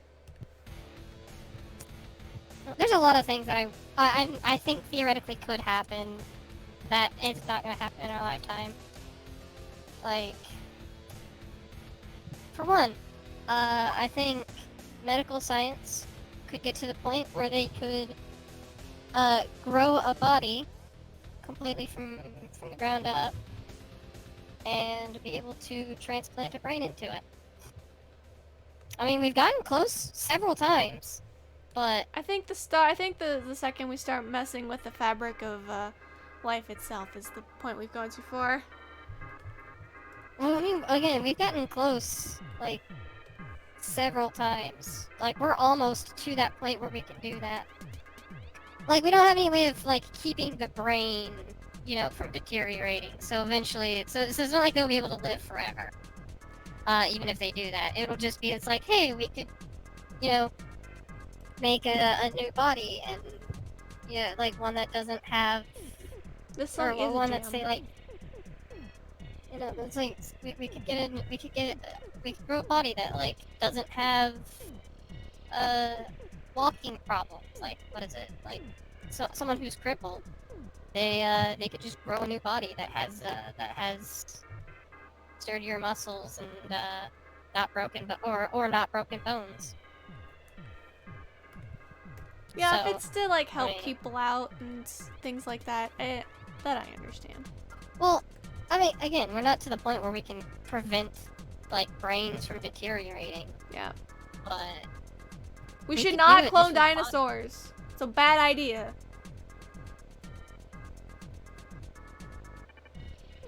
yeah, no, like, we could, we're almost at the point where we can just, like, grow a body. I think Paula has And, the same do similar that. shoes as Ness does. I mean, you have the reference. I know, but this is fan art. Like, Ness is official Smash Brothers, and then this is fan art, so. I say we cure cancer before we cure anything else, personally.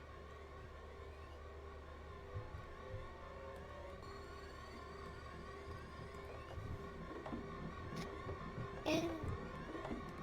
I mean,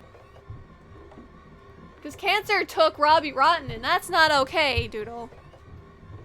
oh no, I'm not saying that. I'm just saying it's like,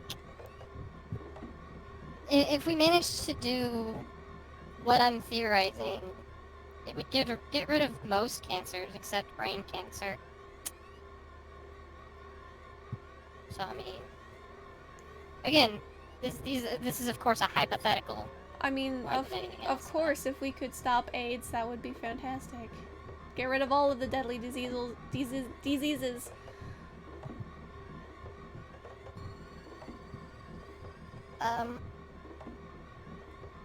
No, but another bonus to being able to, if we got to the point where we could just grow a body and be able to transplant a brain, um,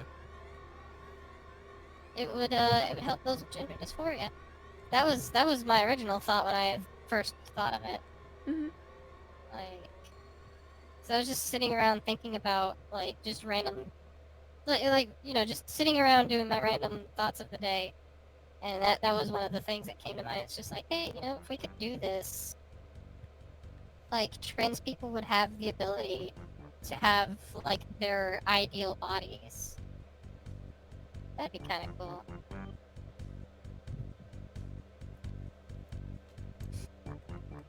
But Brittle bone disease, things like that, yeah.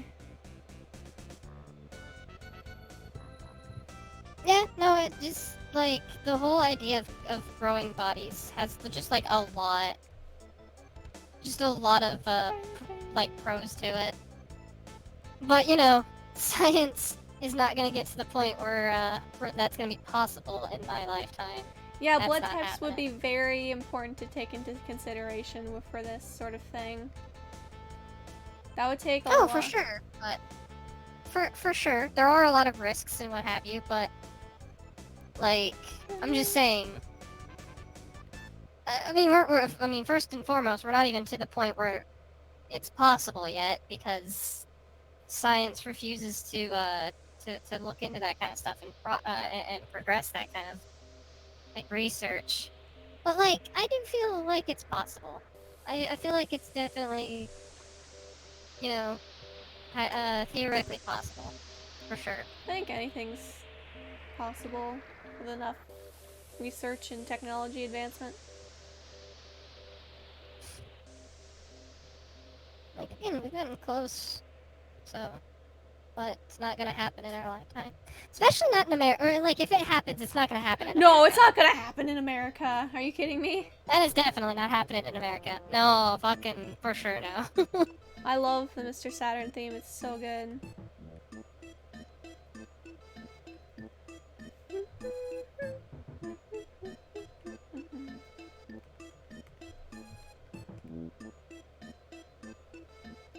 The end is my boing. A coffee, suddenly it's tricky. California. Thankfully, connecting a brain to a computer will happen before we make organic bodies and brain transplanted to them. Well, We will again, be Cave Johnson! Don't be Cave Johnson, kids. it kind of like, I don't know. As I said, when it comes to the new body thing, we have gotten close to that. I don't think we've gotten close to the brain in a jar yet.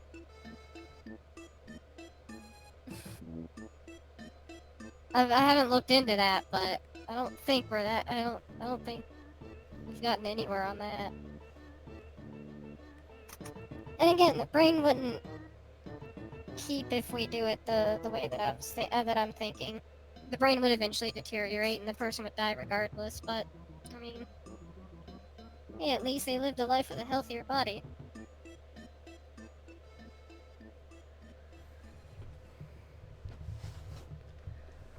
This is almost done. I think I'll add a little bit of shading to the hair though. We just recently found a new part of the brain. I don't think we'll Oh. have explosive lemons because mostly what kind of that would be kind of a dumb invention. I mean, I don't know. Be the best undercover thing ever.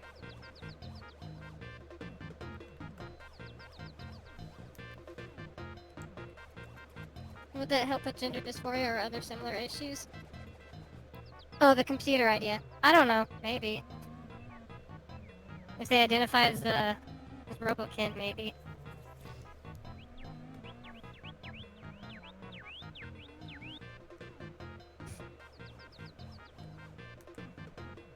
I don't think it would.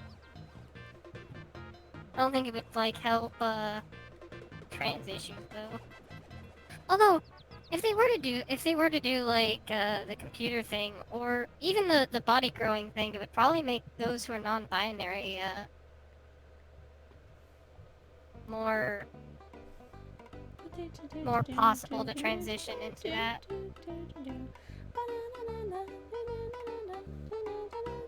So,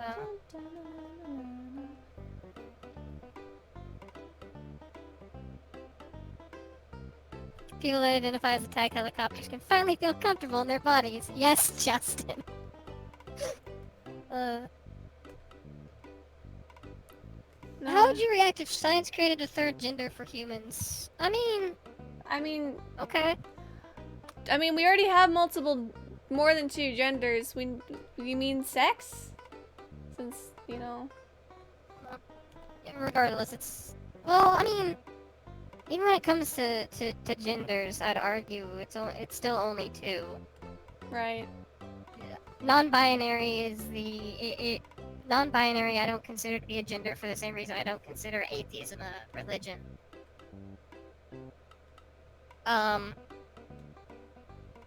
So yeah, but like if they were to create a third gender, I'm not even sure what that third gender would be or like what its purpose would serve, but like I mean I guess if they are able to. Yeah, let's not go down this road. I agree.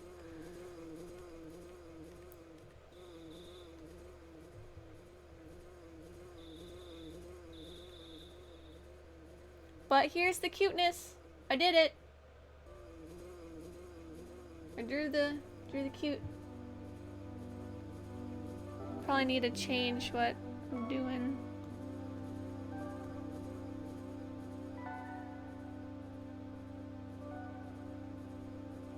Me. Gender identity are two different things. I mean, regardless. But yeah.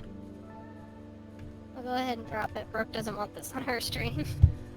I just don't want anything to escalate and get stuff. You know? Well, I mean, this was my this like I typically answer questions like this a lot on my stream. Yeah. So like, It's been a while since I've streamed. So. If you don't want it on your stream, I'll drop it. But I'm just saying, like. I just don't want any potential fights to break out or any arguments to start. That's fair. Well, that's fair. That's fair. I'm not like blaming you for anything. Yeah. Right. If you don't want it, you don't want it. This stream is meant to be chill.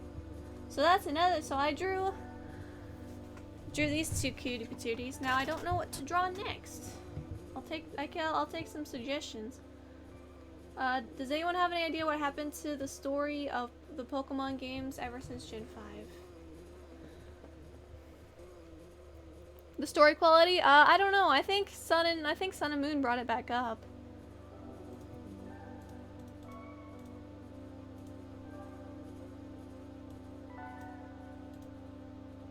I wasn't really invested into the story of Gen 7. But then again, I wasn't invested in the story of Gen 5, so... Guess I have the bad opinion, so...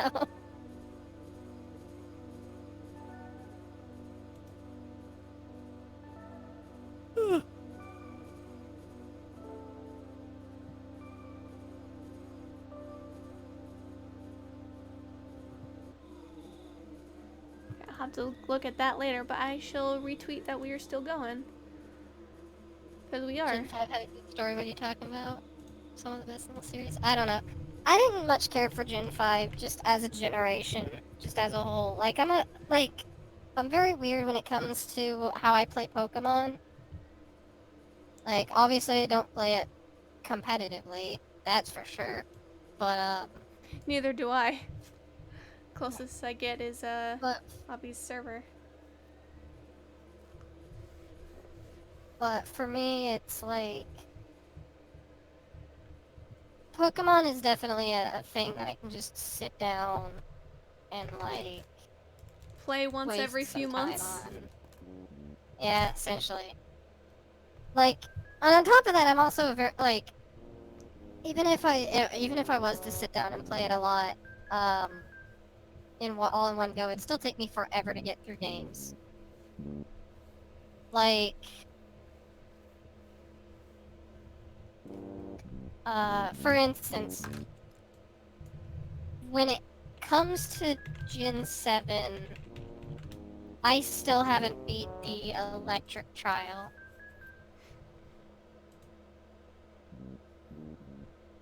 Like, I haven't done anything with that because I typically try to over-level myself, so it's not, like, terrible for me to go through it. I will take Justin's suggestion and do this. Yay! What a great picture. Say Fuzzy Pickles. I don't think competitive Pokemon's inherently stupid, because there's a lot to be in there. Man, people have different opinions, am I right? Yeah. Yeah. I'm not sure how I feel about Gen 5, personally. All I know is that I should probably play through Black 2 again and use more different Pokemons, because every single time I use a new Pokemon, I fall in love with it, inevitably. Yeah, I'm playing favorites because you're my BF. Get over it.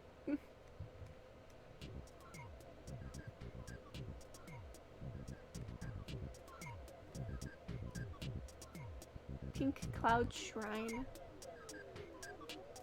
I'm not the best. I mean, like, I can draw Pokemon.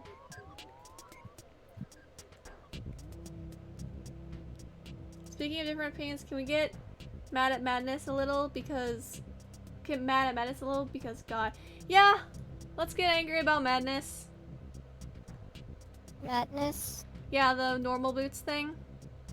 Where they're, like, currently rating. Oh! I've been watching that. I haven't watched the newest one yet.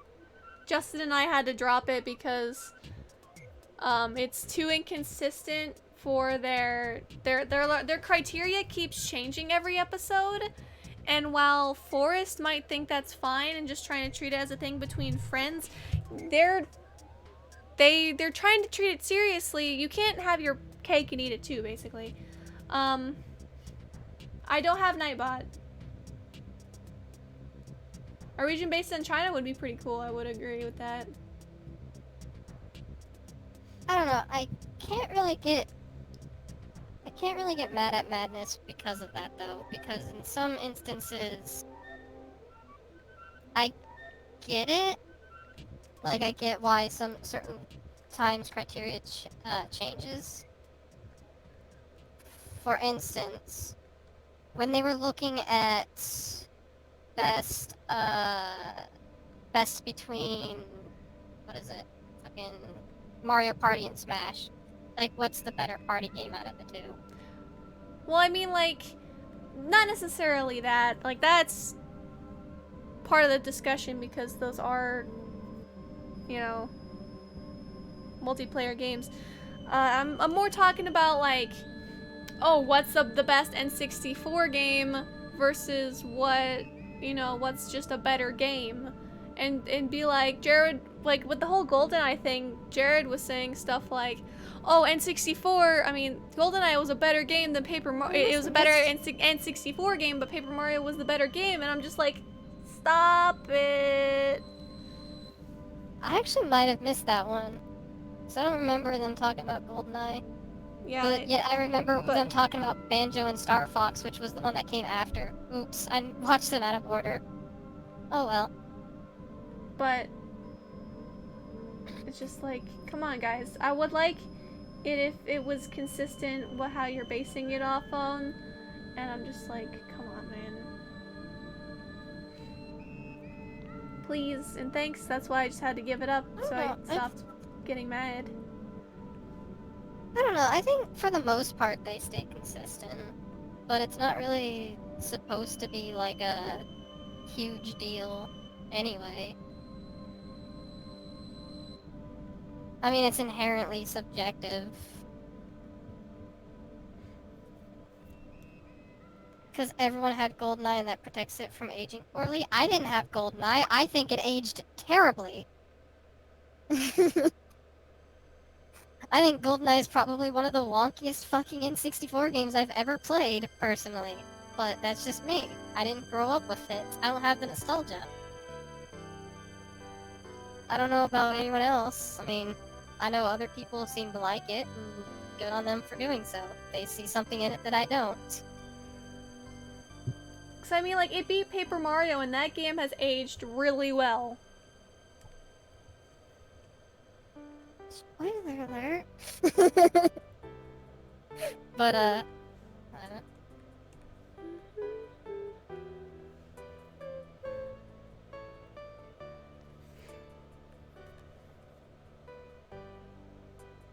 Little Pete's.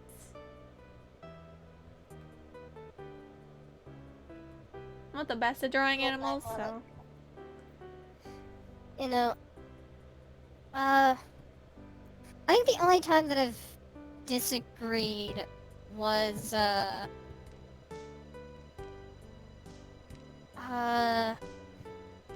no, wait, what one between Mario Party and Smash? I think Mario Party won? I think. No, Smash won, I think. Maybe? Oh, no, because Smash was in the loser bracket. So, yeah, no, I would... No, I think the most that I've disagreed with was Banjo-Kazooie versus Star Fox, because I know Banjo won, and this is weird coming from a person who praised Banjo in a countdown a couple months back, and has gone on record also saying that they never really played very much of Star Fox, but I don't know. Banjo is kind of wonky, if I can be honest. It's kind of a wonky game, but it's just me. I haven't watched, as I said, I haven't watched the GoldenEye and Paper Mario one. Because I missed that one. That one didn't appear in my subs. Mm. So my problem with game theory, if you're gonna put forth a facade of professionalism and seriousness, then brush away criticism with it's just entertainment, then you're just dumb. I don't think they're really doing it with professionalism in mind. I mean, the way that they set it up gave it, like, the air of trying to really dissect these games, but then they don't do that. Well, I mean, it's a debate. You kinda have to sell your side in a debate. No, the fact that it's a debate isn't the Required. problem. It's the fact that it's still, like, I don't know.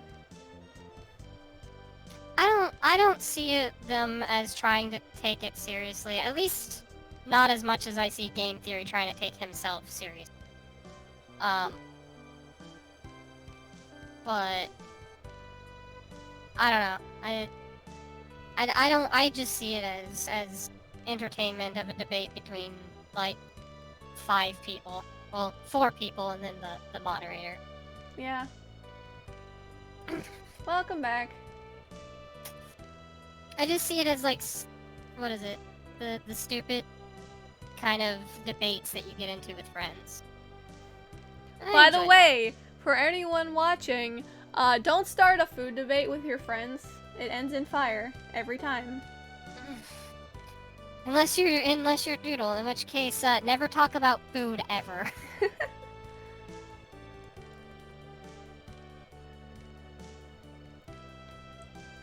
They used the same flawed logic for Majora's Mask versus Ocarina of Time, and Ocarina of Time won out even though Jared said Majora's Mask is a better game, but Ocarina of Time is a better N64 game. What the frick does that even mean?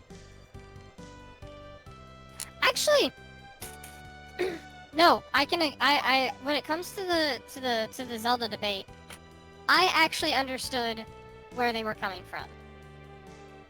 Like, if you had no prior knowledge to Zelda, like if you had no prior knowledge at all, picking up Majora's Mask would be infinitely harder. Well, like so much harder than picking up picking up Majora's Mask would be a lot harder than it is to pick up Ocarina of Time.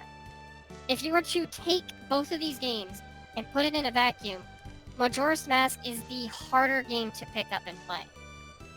Ocarina of Time isn't. Hello, your boy Egg Ward. Hi. I am doing okay. I'm happy to be streaming again after not streaming in months. Just listening to some Earthbound music, talking about stuff, and keeping it chill. They weren't debating the best entry into the series. They were debating the better game on the N64. Yes, but if your game is not user friendly, like if you take them out of the Zelda series and put them into a vacuum, Majora's Mask is a lot more confusing. It does have a higher barrier to entry, I will admit that, but it's still a better game overall.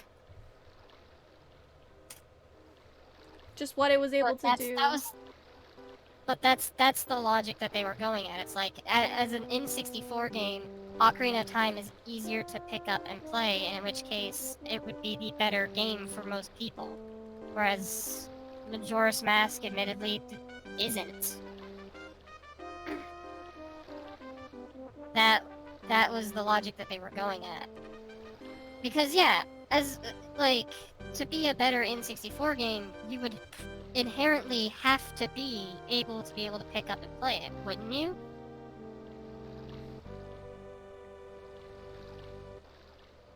I don't know about you, but, like, if I think of the better game of something, I'm gonna think of, like, what it is that people can get into and play.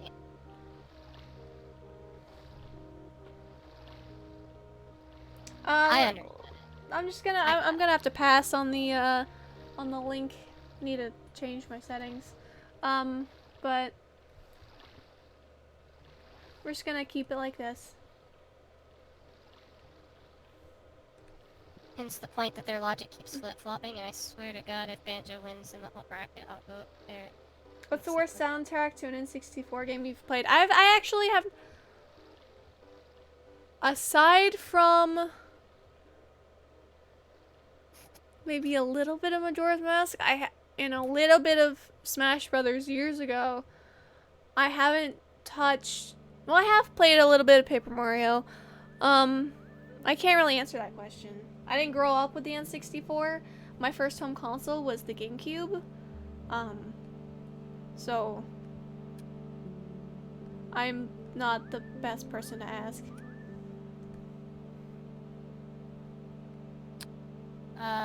Probably my least favorite soundtrack to an N64 game would be Robotron 64. Pretty okay game, not really great soundtrack. Kind of a grating soundtrack, to be honest.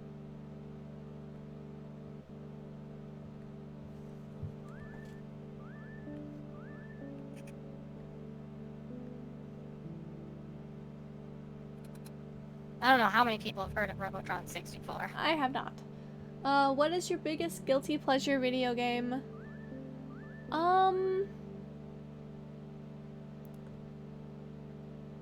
I have one of those? I guess I do. The Club Penguin DS games. Goodbye.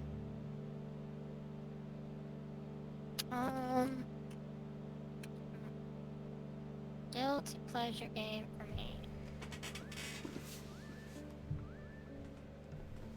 Oh, that light is wrong. Really. I'm sure that there exists one, but I can't think of it. Toontown. No, because I can unironically enjoy Toontown. And say that I enjoyed it. I mean, I can say that about the Club Penguin games as well.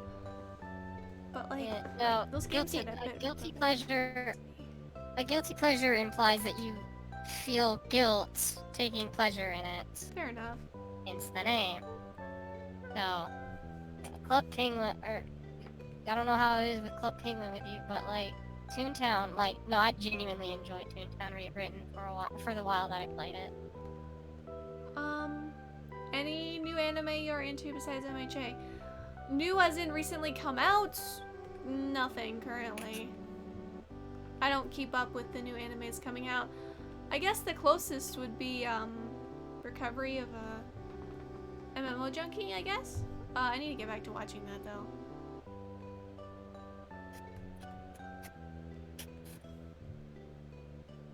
I guess I don't really have a guilty pleasure game because there's nothing I feel bad about playing.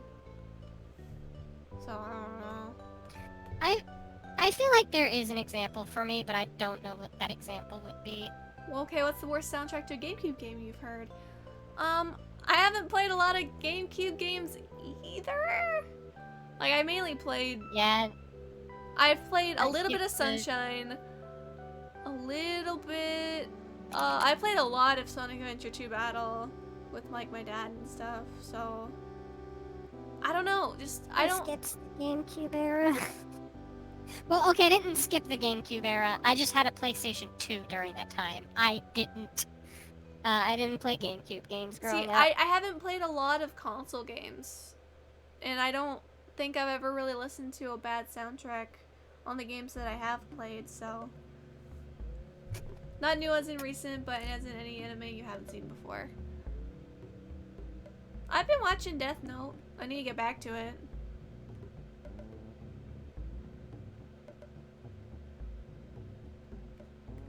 My chair's giving out on me.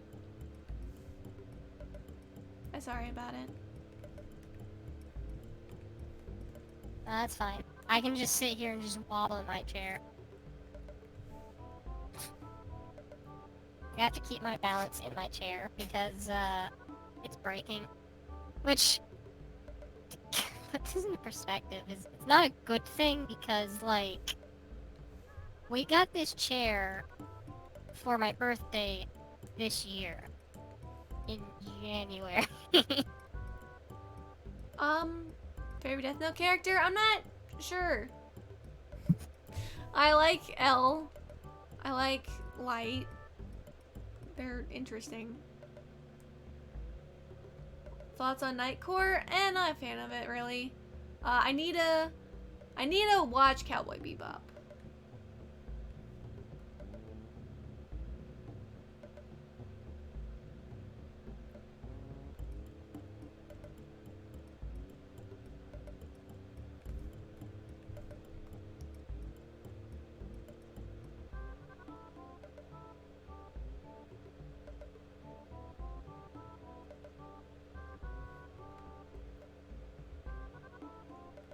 I've heard so many good things about Cowboy Bebop.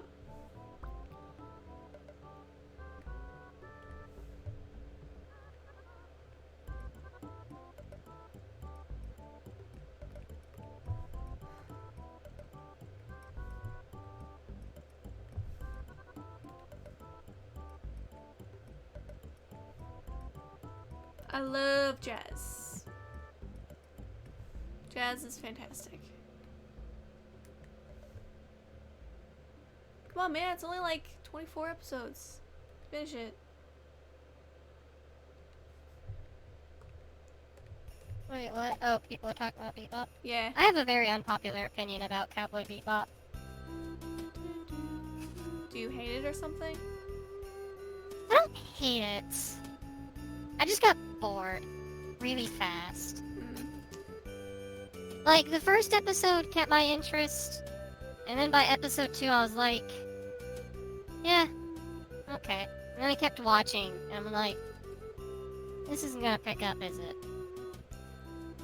Or at least this isn't gonna stick with me, is it? I should say. Because it definitely picked up, it didn't stick with me, it didn't hit home. I like chicken.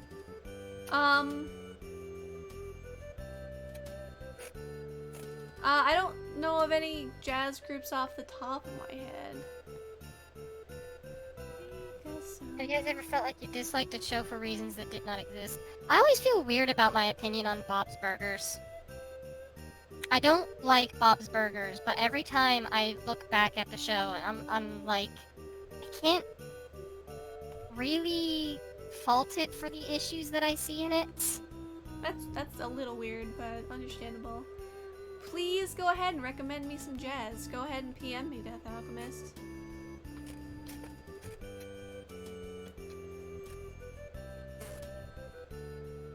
Like, what is it?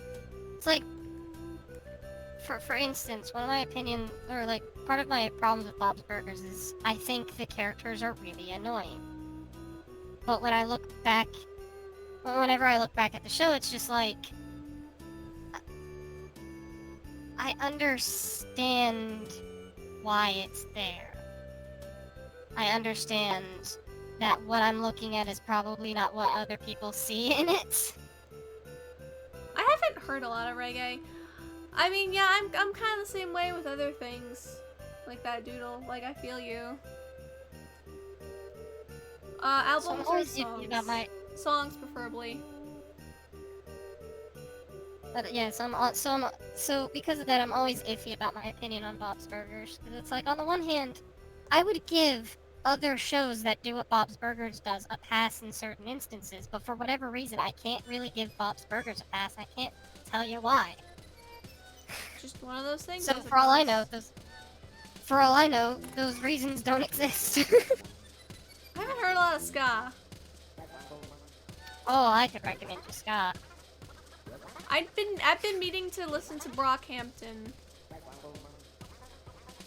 I've been meaning to, but I haven't yet. I don't It's know not where ska. Brockhampton comes in, because it's not ska. This is the wrong layer. Hey, me, don't use the wrong layer for things.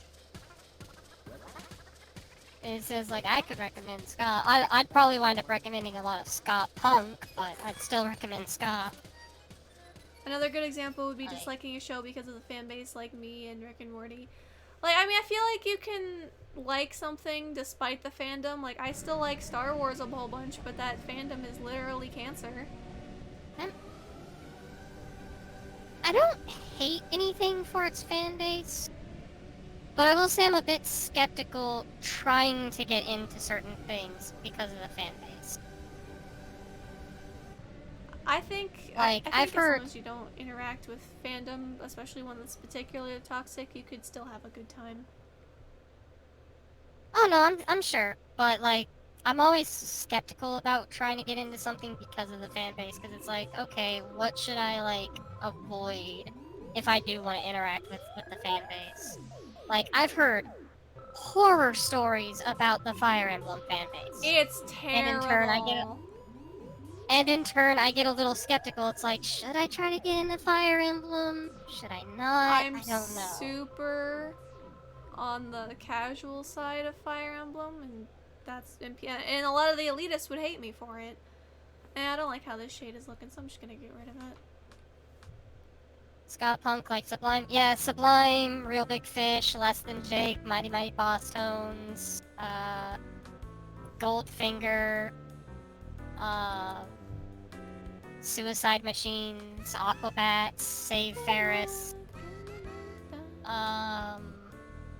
Oh, I completely people forgot like to that, like- color it. This is why we do the check, people. Oh, I had the layer turned off. That's why I'm dumb. But yeah, no, it's like, I don't hate Fire Emblem because of its fan base, but I'm definitely like on edge talking about it because I mean, for one, I don't know anything about it, but like, because I've heard so many horror stories about it, I get a little skeptical about whether or not I even want to try to get into it. Yeah, that's fair. I'm just kind of glad I wasn't so deep into certain fandoms. Like being kind of surface level, Gravity Falls fandom, surface level, Undertale fandom.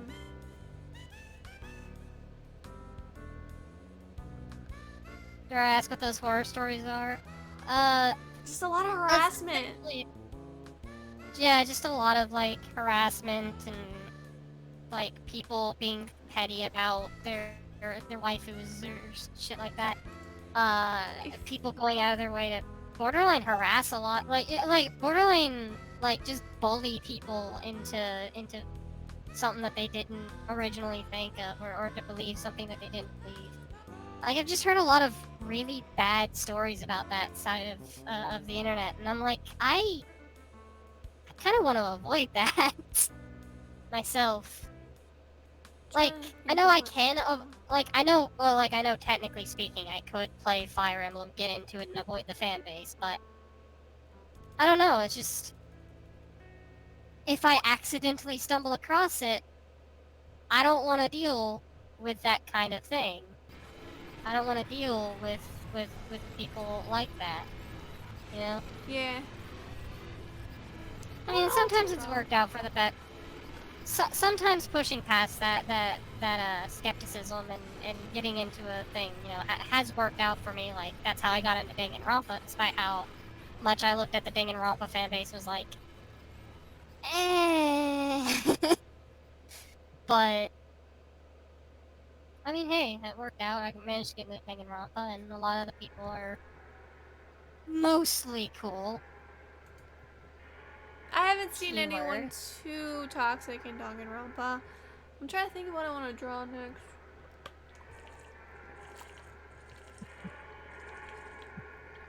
Smash fandom? Yeah, Smash fandom is another one. Oh, that fandom's awful.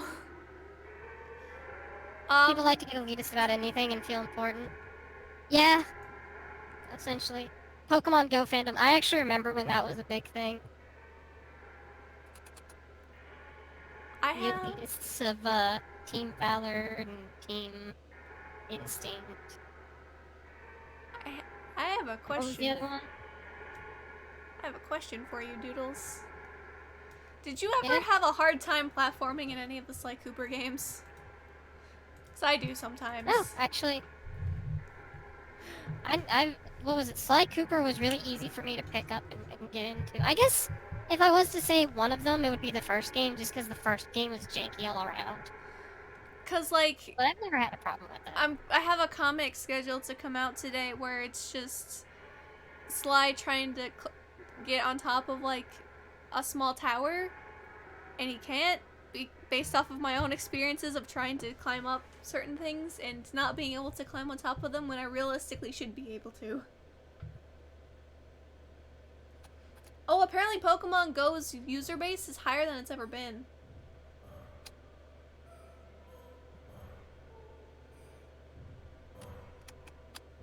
But now I don't know what to draw. This is what I do when I don't know how to draw. I just kind of scribble.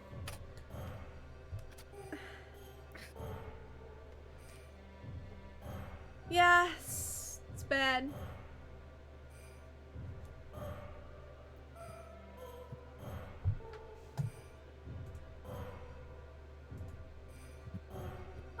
So I've drawn I've drawn our good boy Iida. I've drawn. Wanna have a Pokemon battle? Well, not right now. I'm streaming. Silly. I mean, I could draw some of my original characters, maybe. I would argue that just because they don't have enough potential, or quote-unquote enough potential for a moveset, doesn't really mean anything. I mean, again, no one thought the Wii Fit Trainer. No one expected Wii Fit Trainer. Yeah.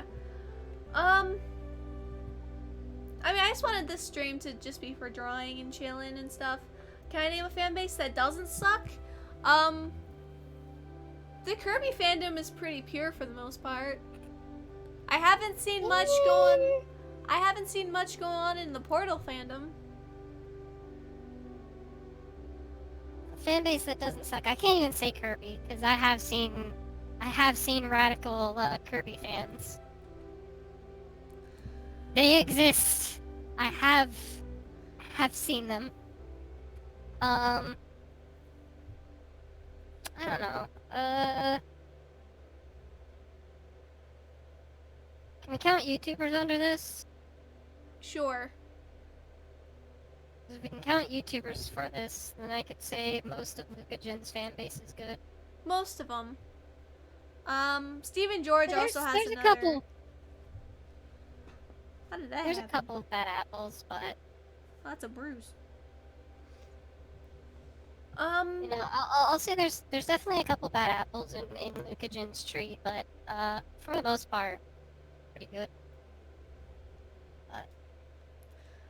Stephen George or Stephen Plays typically has a good fan base. There's only one time I can think of where the fan base got really bad, was when they were playing Pikmin 2.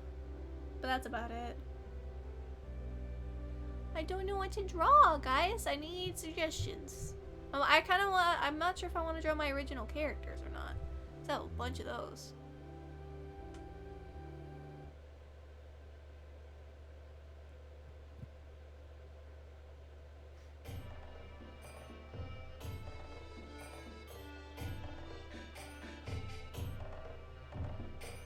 Draw my OCs. Will everyone leave if I do that? I don't know, people like watching me draw mine. But I have so many. Weird as that is. I have 185, Brooke. I have so many. Do you have 185? Different ones on this computer right now? Probably not.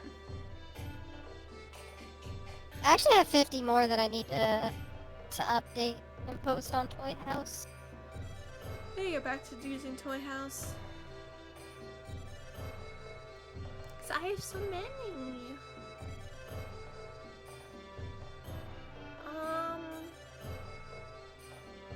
So I have a lot of D&D characters, especially.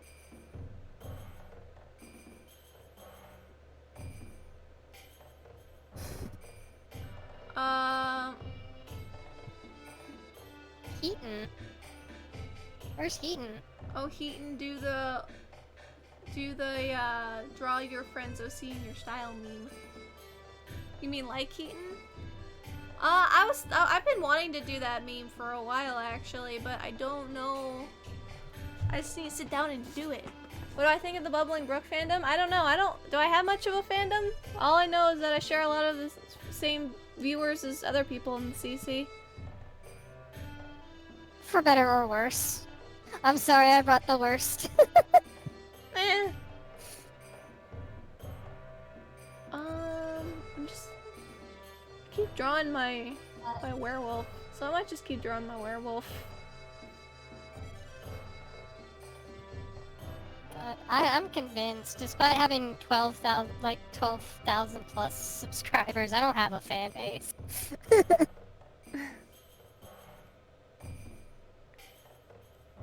You have like 15 viewers, which is 15 more than mine. Well, I mean, that's because you haven't really been able to stream much since you got your job and stuff. So this is Harper. This is her D&D character version of her. She's a blood hunter, so that means she uses her own blood to amplify her attacks. Also draw Drake? Probably should.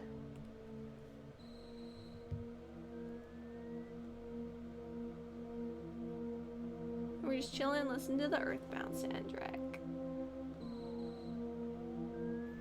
Drake is a dragon.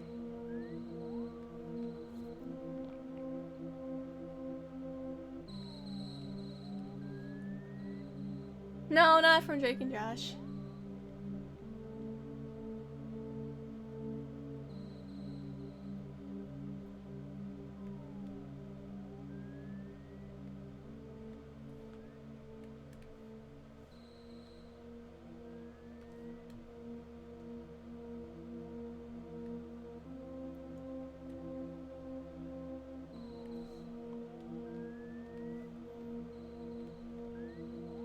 Hey Justin, how's your work going?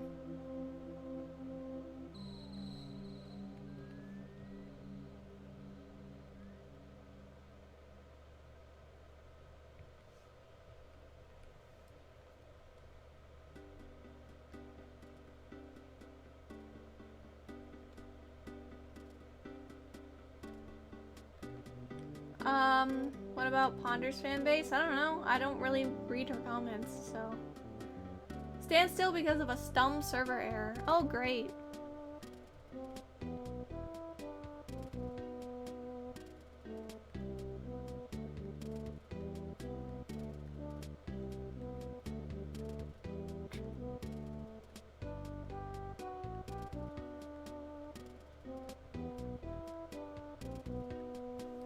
I should pull up. If I'm gonna be drawing D&D, Harper, I should draw a D&D Drake, so I gotta pull that ref up.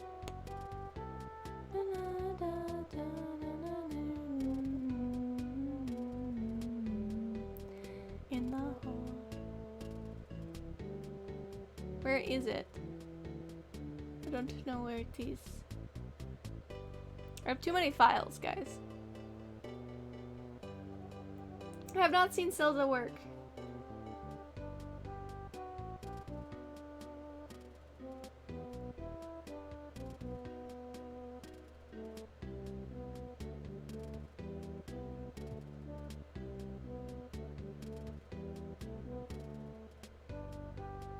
Where is the stupid picture?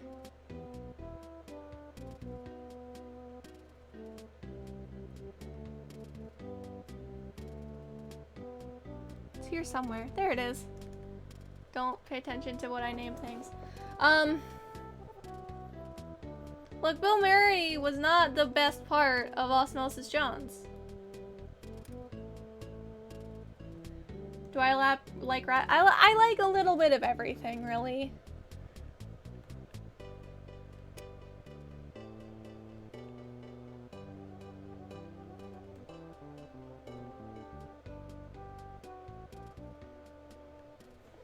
Like, I like Hamilton, so that means I like a little bit of hip-hop and rap. Even EDM music, probably, if you found me a song I would like. Probably would.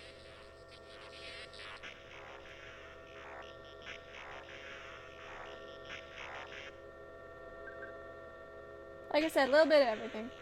Newcomers and Echo Fighters you want to see in Smash Ultimate. I only have 2 people I want in Smash at this point. I want Dixie Kong as an Echo Fighter, and I want Travis Touchdown as a fighter.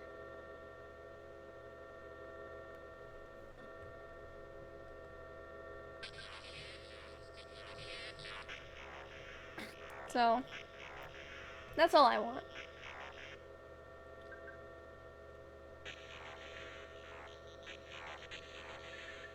Sorry if I missed it, but do you want jazz album songs or artists? Songs. Only Crumb as a fighter, and boom, there he is. Yeah, I love the No More Heroes series. I actually did a picture of Travis a while back. Let's see if I can pull that up. If it's here, there it is. Here's Travis. I drew him. Just give it a sec to load. It's not my best, but I really like the initial sketch and some of the shading I did on this. I am excited for Travis Strikes Again, because then we might get a No More Heroes 3. Skrillex and the Chainsmokers are both EDM. Alright.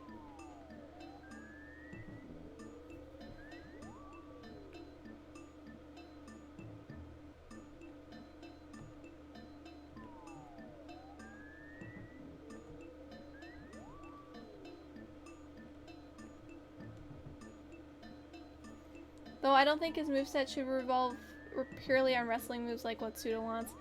Yeah, I mean, obviously you would want the beam katana in there. Personally, I hope they don't redo the assassin story again, maybe try something new. I mean, the story is basically a dude trying to kill Travis. So, as you do. Hmm? Oh, we're talking about Travis Strikes Back.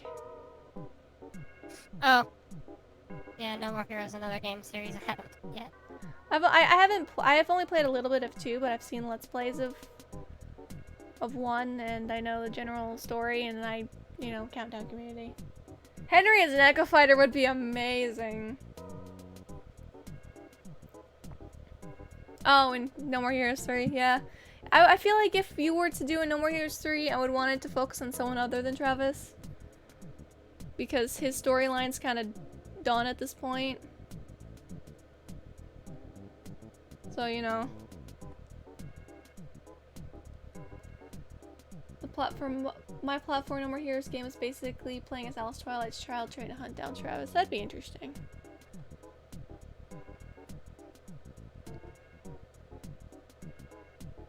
Watch as I don't know how to draw furniture, kids.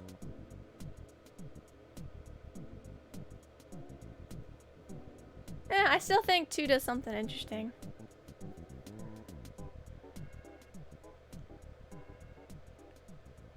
Tomorrow is Thursday, and that means Critical Role, and I actually get to listen to it live for once.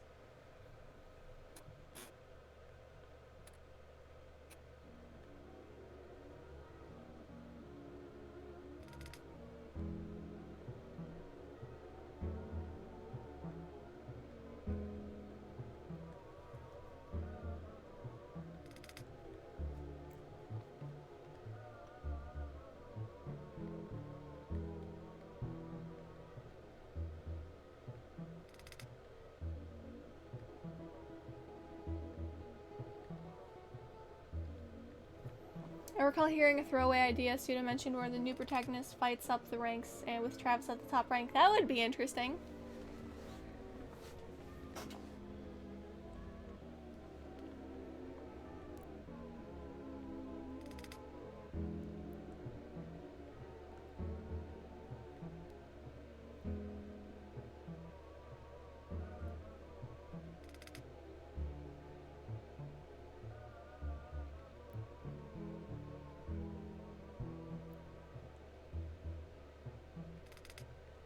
My pen nib's acting a little funny.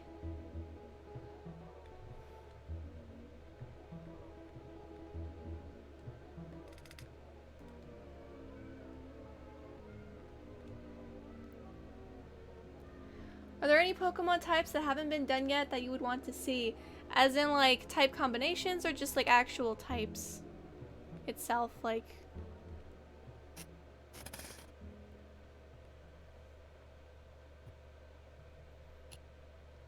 Having a trail... type combinations, how many haven't been made yet? There's a few, but I think water's been paired with everything. Normal's almost been paired with everything, I think. Light type could potentially exist. That was the first thing I thought of. Have a normal... Have like a normal ghost thing where they like... But instead of... But they're super effective against each other. I thought there wasn't... Well, I mean, there's a normal psychic type. I thought there was a normal ghost type. But I guess not. Poison Fairy? Poison Fairy could be very interesting. And I would definitely want to see that.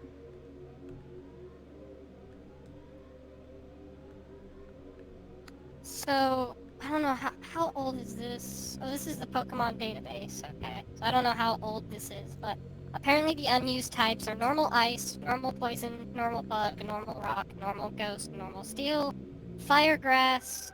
I swear that exists. Guess not.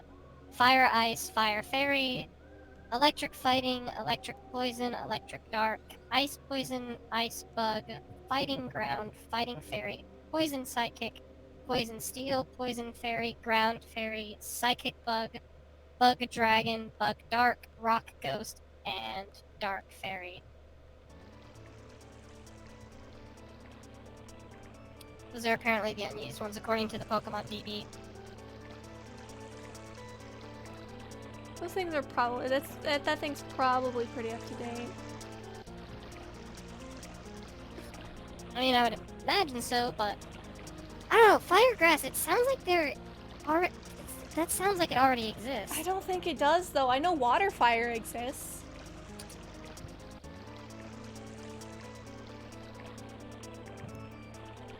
I'm looking this up. I don't know, because it sounds like it exists. What would a fire ice Pokemon even be? What would it look like? I think it would be... Frostbite. What? It'd be based on Frostbite. Yeah. Just the idea of Frostbite. Or like, that one volcano in Hawaii. Because it gets snow everywhere. There's no fire grass, turns out. Nope. That just sounded like it was something that should have already existed. It does, but it doesn't exist. Fire Ghost. I don't think I said Fire Ghost. Fire Ghost wasn't on the list. Yeah, Fire Ghost exists. Hi Chandelure, one of my favorite Pokemon ever.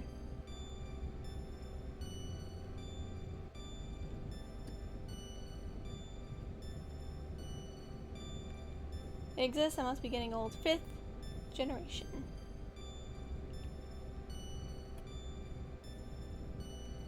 And then I think Fire Ghost exists again with Alolan Marowak. Mm-hmm. That reminds me, I haven't signed into Poke Appreciation in forever. How many days do I need to get caught up on? Only a few.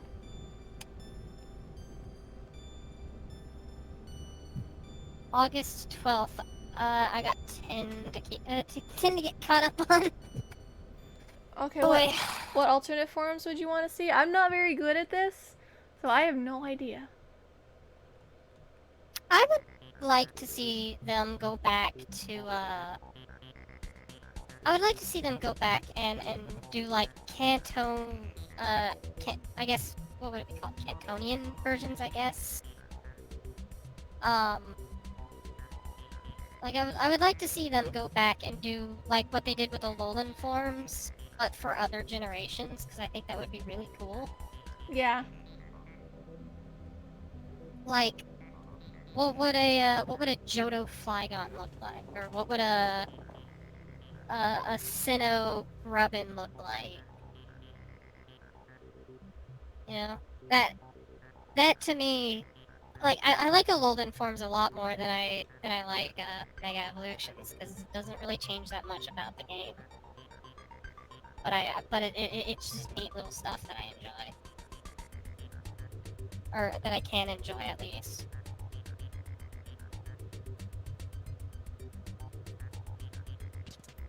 Alright, so I get caught up on 10 days worth of Poke Appreciation, which means Chimecho, Wrong 10. Absol, Absol's a good Pokemon.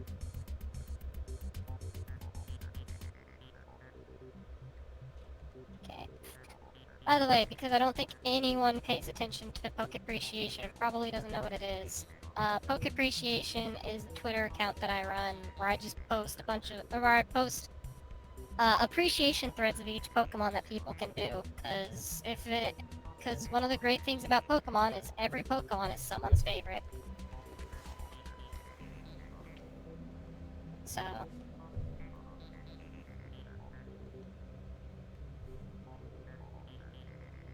yeah, I guess like nobody really cares, but it's there. I think it's a nice idea.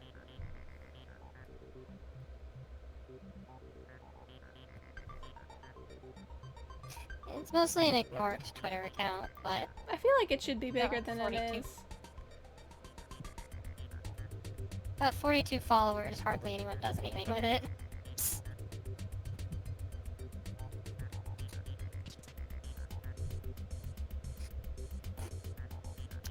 Which is kind of why I fell behind 10 days. Because if nobody's doing it, you know, you do eventually lose interest in it yourself, and oof, it happens.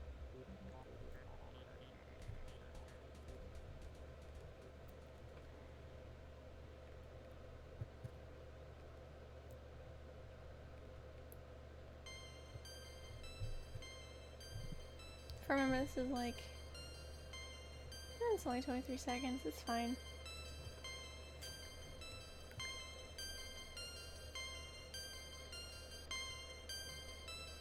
Or the Snow Grunt / Glalie, because I do evolutions all in one. Oh, I also got a Mega Glalie. I forgot that was a thing.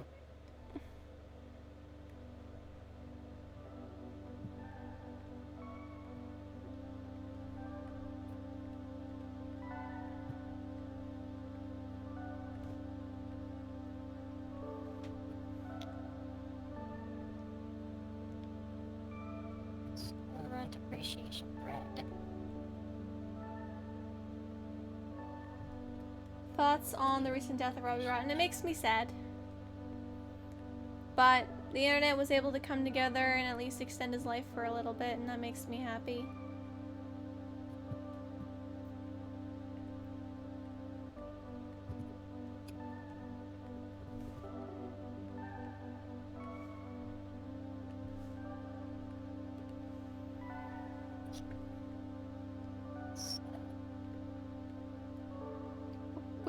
Gen 7 Pokemon do you want to see in Ultimate?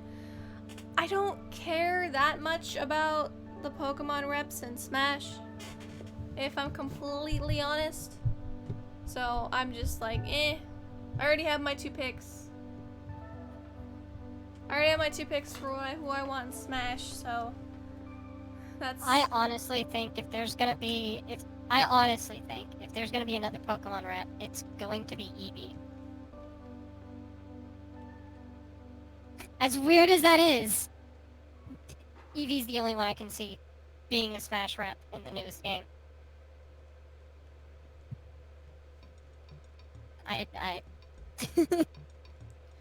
So in other words, I don't see it necessarily. I heard EB Wait, at first, and I was like, what Pokemon is EB?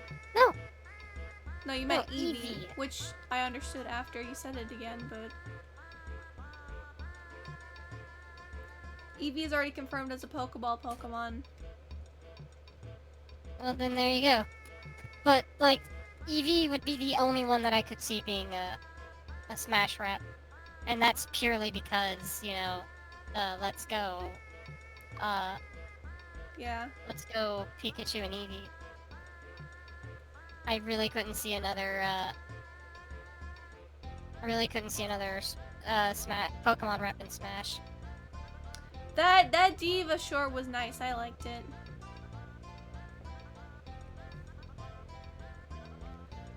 See, Scott Falco, there is more to her character. He's gotta be patient for like a year or 2. The body feels too big. You know, I hate it when that happens, where you make, like, either the head or the body too large and it just doesn't look right. Yeah. It happens with me a lot. Yeah, it happens with me with the body's too small. Mm. But I hate it when that happens regardless.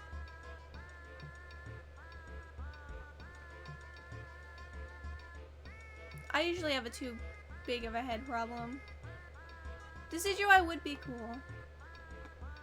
It's almost like literally everything we pointed out was confirmed in that short. Exactly!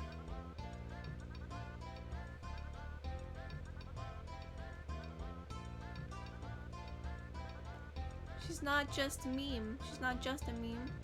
She cares deeply for her country.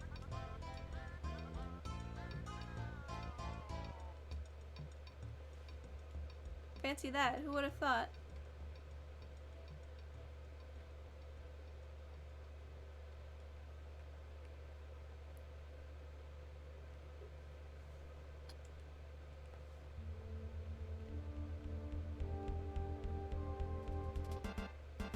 Okay, so I'll kind of end off on Metagross. It's a good one to end off on, actually. Zeraora would probably be a little redundant since he would be a combo of Lucario and Pikachu. Do I care deeply about your country? Yes and no. I think it's on fire. And something needs to change.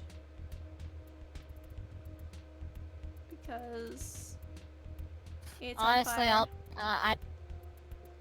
I'll just tough out the 4 years.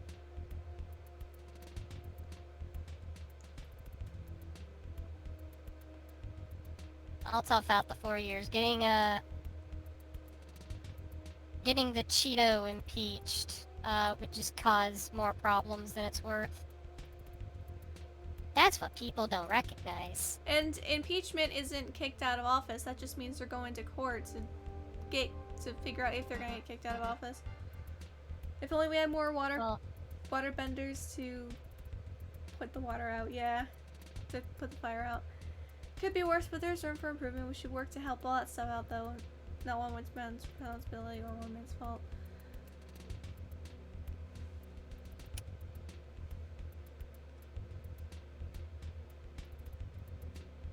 Does make a lot of the decisions, though. Thoughts on episode reviews? I do those. What do you mean? What are my thoughts on them? I have an entire channel dedicated to them.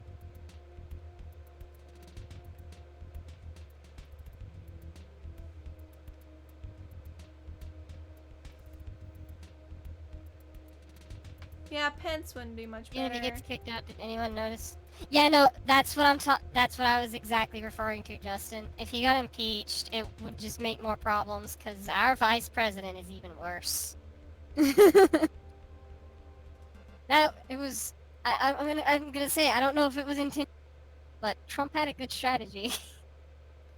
I don't like how this is Get looking. someone who made... Or get someone who looked worse in comparison. No fucking thank you. I'll stick out the 4 years. I don't know about the rest of you. What's the best and worst comm that I've made?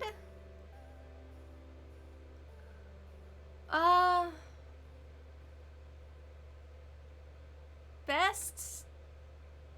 Let's go editing wise. Probably either my co-op with Avi, that's on his channel, but it's in my playlist. Or my Adself comm, just for editing. Jokes wise, probably either my co-op with Michael, formerly known as Silver, or Avi. Probably. I don't know. It's hard to pick.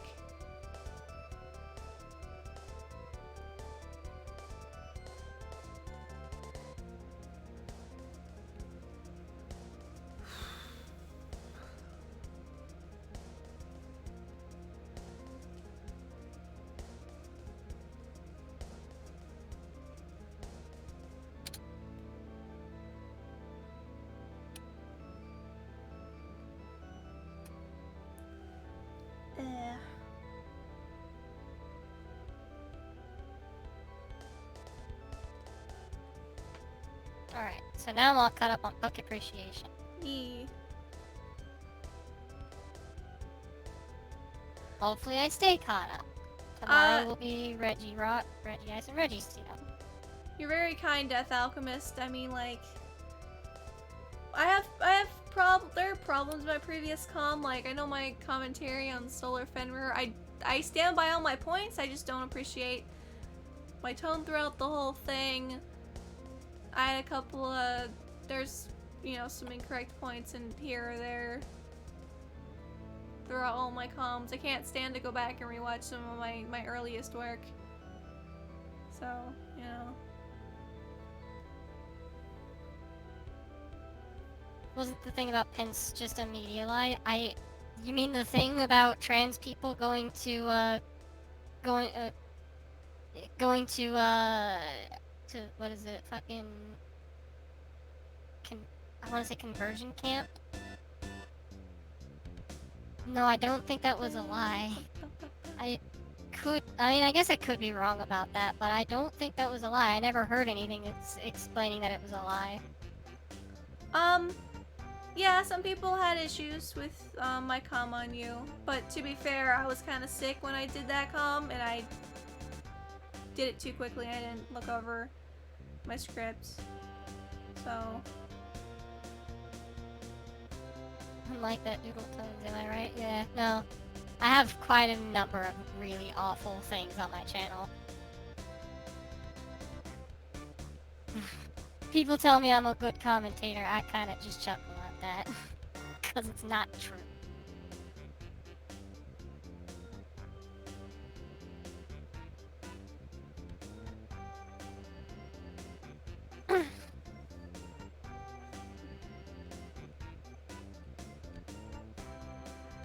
Quick favorite pasta go, tortellini.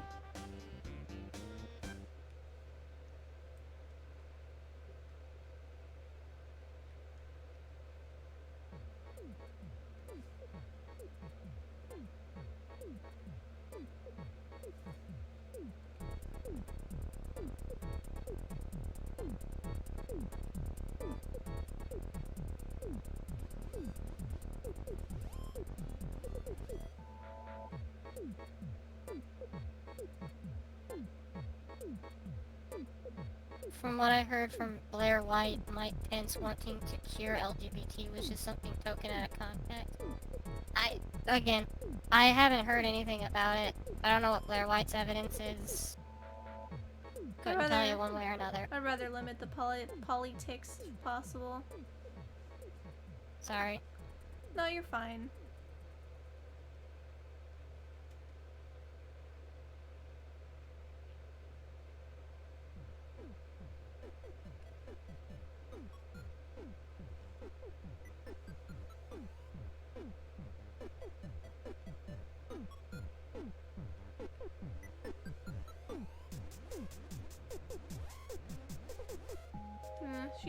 Harper normally has long hair, and it's just put up in a tight bun.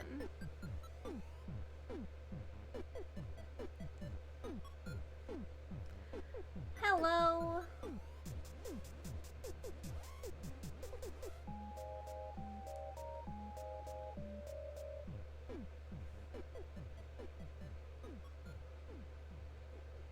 Hello and welcome to the stream. We're just chilling and listening to the Earthbound music, and I'm drawn.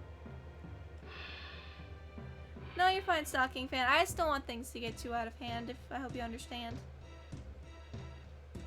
What's the scene supposed to be? Drake's is like a come hither, and then she's like playing coy or something.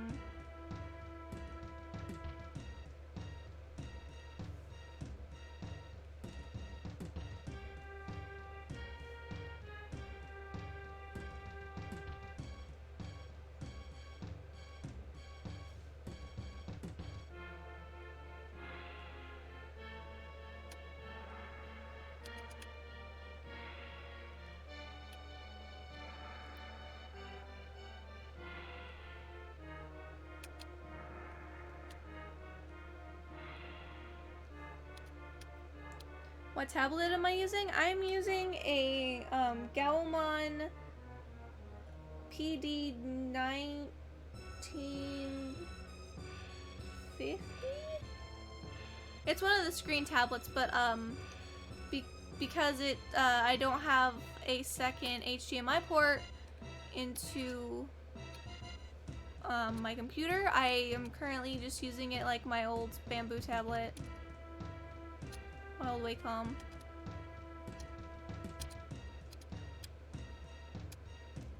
You know what just struck me? What if he has like a quest, he's like a quest giver for her in her party at one point, and he just keeps giving them things to do so he can keep seeing her because he's smitten. I mean, you better do that when we eventually have that campaign with Scarlet, Heaton, and Caden. That better keep happening.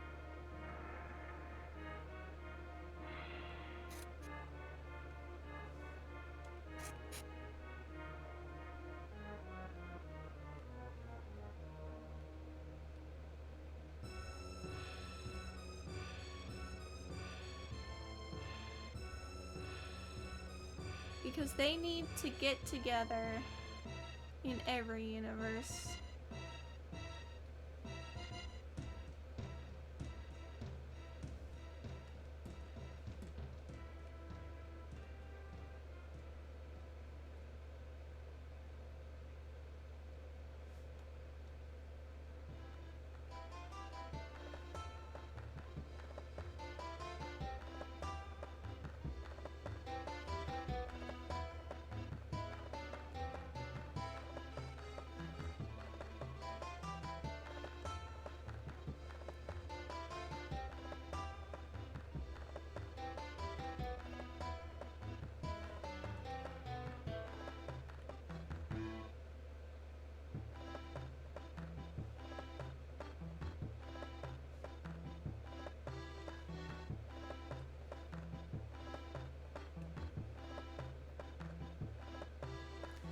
Let's see.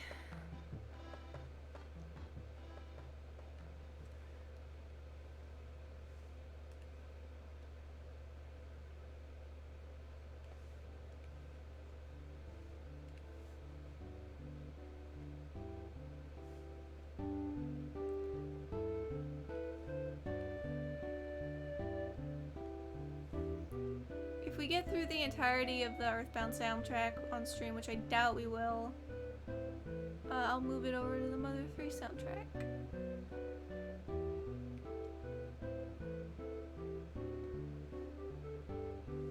How long do you expect to stream for? I don't know, I'm thinking after this I might stop because I'm starting to get a little tired.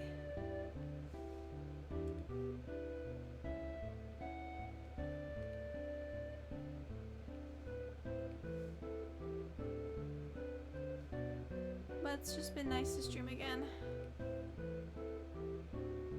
I have a couple of games I want to stream, but I've never found the opportunity or time to do them. Like, I really want to stream Your Lovely Daughter and show everyone what a terrible person I am. Because that game is all about making... Oh? Yeah. Because that game is all about, basically, your daughter is in, like, a weird state, and you gotta, like, make homunculi to help bring her back to life.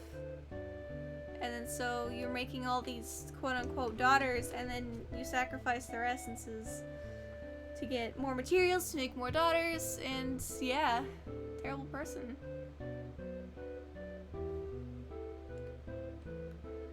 Finding Paradise and To the Moon would be awesome. I love those games so much.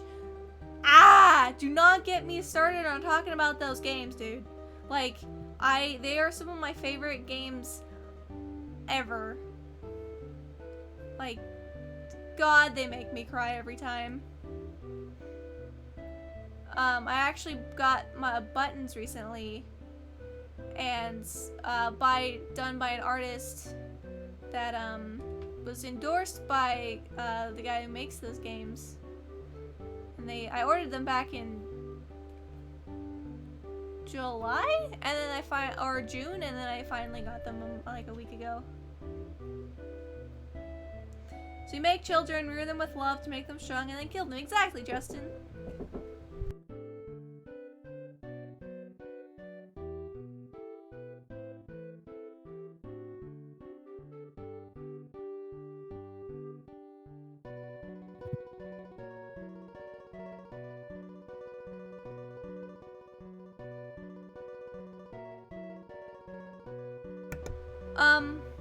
It looks like I'm being called to do like a food run. So, yeah, parental interruption. So I'm probably gonna have to end it off here and say, let me save this. And I'll probably work on this more on my own time. But I had a lot of fun, and I'll definitely have to get on my To the Moon tirade later, because those games are fantastic and I love them, and I can't talk about them too much because I want Justin to play them and stream them, and I want to be there while he does so because I want him to play some of my favorite games. But let me open up all of the pictures that I drew today because why not? Let's see.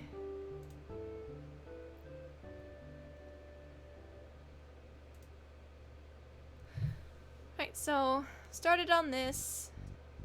Then we started with this happy Iida on his birthday, and then some Earthbounds, and then some Pokemon.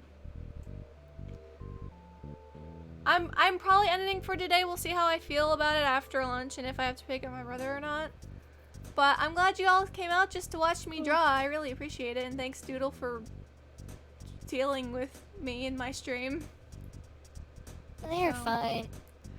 I mean, as I said, I kind of wanted to do my own stream later. Well, it is later now, so Yeah. I don't know. If I you might wanna do pick my up stream where I left soon. off. But it was Well, I'm probably gonna do is I'm probably gonna go to the store first. yeah. And when I come back, because my brother was telling me he wanted me to go with him. So I'll probably go to the store. When I Okay. come back, I'll do Zelda Randomizer. Yeah, so you guys should watch that. Alright, so I'll talk to you guys later. Thank you for coming. I love you all.